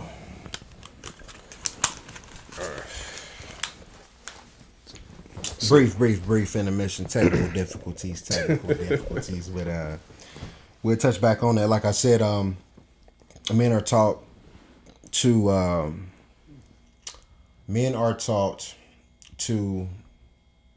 cater to a woman or cater to a woman's needs as opposed to what the fuck was the question? Now I'm forgetting the fucking question. Men are taught how to love women, but not what to expect from them. Women are taught. Men are taught how to treat a woman, not what to expect from a woman. Yeah. That was what you were responding to. So, you were on the second half now though. So the first half was men are taught how to treat a woman. The second was not what to expect. So So we're not taught human nature at its core, and boys are taught that they're equal to girls. So they don't understand that there's a hierarchy there, and that the woman is truly the body, right? That part of the chakra is very warm and emotional, and they have to be treated as such. Yeah. Right. So boys need to understand that a human being that has that's feminine, as far as a dominant hormone, and that is emotional, the way they converse with you is going to be differently than your homeboys. The way she come at you is going to be different. She might ask you a question that has nothing to do with what you're talking about. She might bring up things that has nothing to do with nothing. Right. Right? But we're not prepared for that. So when we get married or in relationships, we're like, whoa, what the? I wasn't expecting I was talking about meatloaf. She talking about Kohl's and JCPenney. Yeah. She talking about, and you get frustrated because no one prepares you. Hey man, this is how women are. Yeah. And that's one of the dopest sayings I ever heard an old person say. Man, that's how women are. Yeah. You can't change it, but you have to learn how to navigate that. Yeah. A woman is gonna be a woman. And going back to the pseudo heterosexuals, a lot of these dudes secretly or outwardly dislike or hate women. Right? Mm-hmm. So they definitely go become abusive because they don't like them in the first place. It's almost like was weird. It's almost like dudes, these males, want to be in a relationship with their homeboy with a pussy.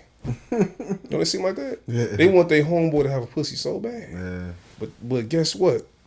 It doesn't work like that. Yeah. You have to learn how to deal with the feminine. You just got to deal with femininity, bro. You got to know what it is. You got to identify it, and you got to deal with that shit, bro. Yeah. I mean, a lot of cats, they don't know how to identify it. They weren't taught that, so it's not their fault per se. But it's like you see the signs of so many women rejecting you to a certain extent or to a certain point, where it's like you keep dealing with this, bro. You need to see the signs. You got to understand women better, or you got to actually listen to them. You know what I mean? So where it's like that emotion is going to run through anyway. Like the logic is going to run through you, but the emotion is going to run through her. So you should be logically thinking in the moment. Be present and just, you can sit there. You can listen to that. You can listen to a few complaints and why is that fucking up your day? Why is that ruining your day if you already know the solution? You're the masculine. You know, okay, she can get her stuff off, but I know what's best for everybody. You know what I'm saying? So I'm going to relay that message, but I got to relay it to where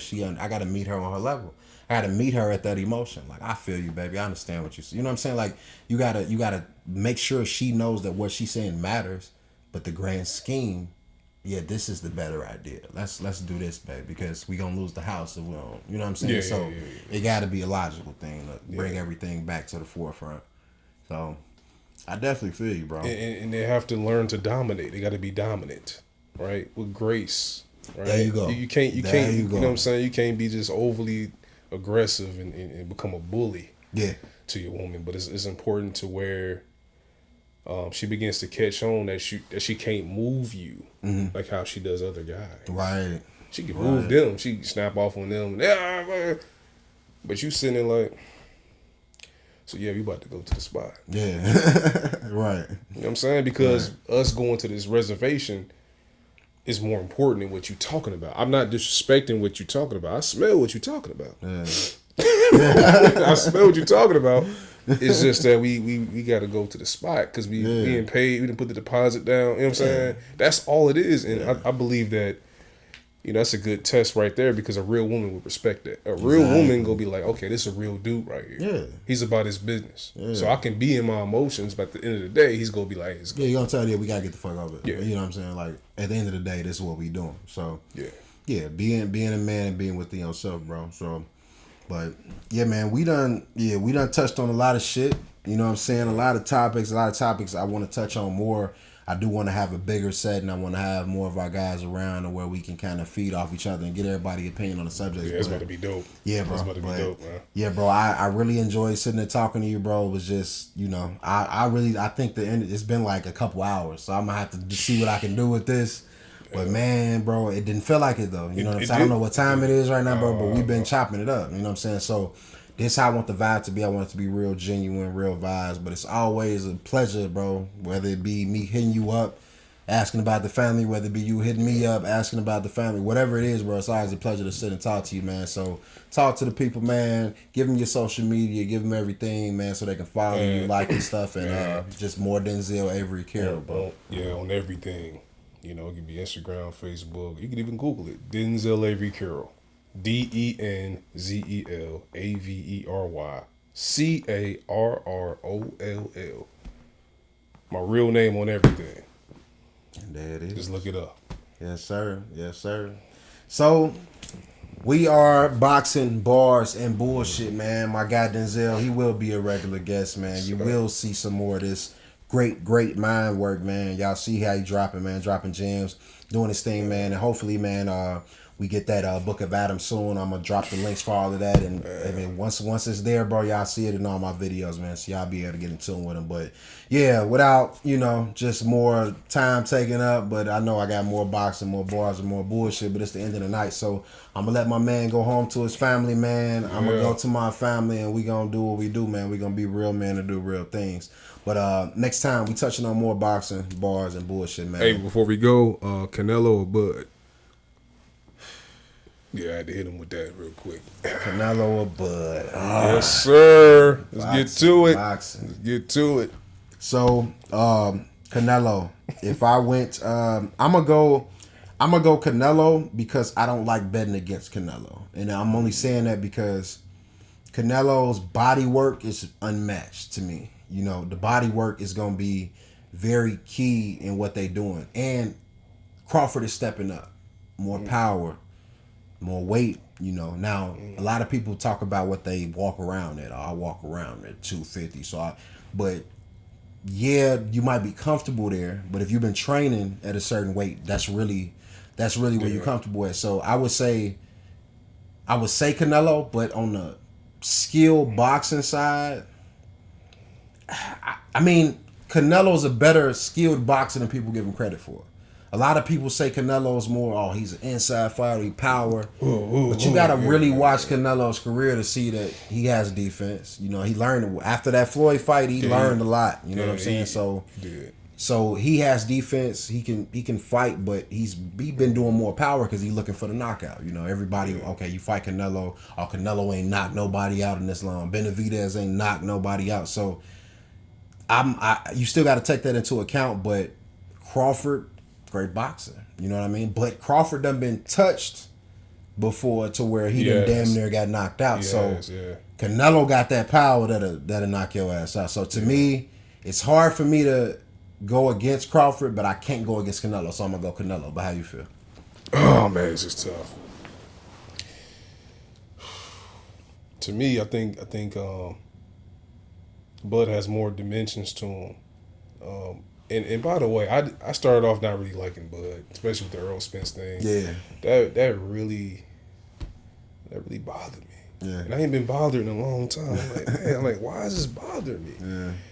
But I think that Canelo, going back to the inside slugger style, I just believe that I want to see his confidence once he touch him and it doesn't work. Because I noticed, Crawford has a thing with that, to where people kind of bet on that. Once I touch him, but you might touch him, but it might not work. Yeah. So I believe that if Crawford can get up in there and get up out of there somehow in a way to where he's not phased, I believe Crawford win that fight. Because I feel he's more of a skilled fighter, and I feel like that you got to touch him. Yeah. You got to knock him out. Yeah. So that's my thing. So not most recently, but Charlo fought Canelo. Yeah. One of the Charlo brothers fought Canelo. I think it was Jermel, but I don't want to misquote it. It was a Charlo brother. I watched the fight. Don't get me wrong.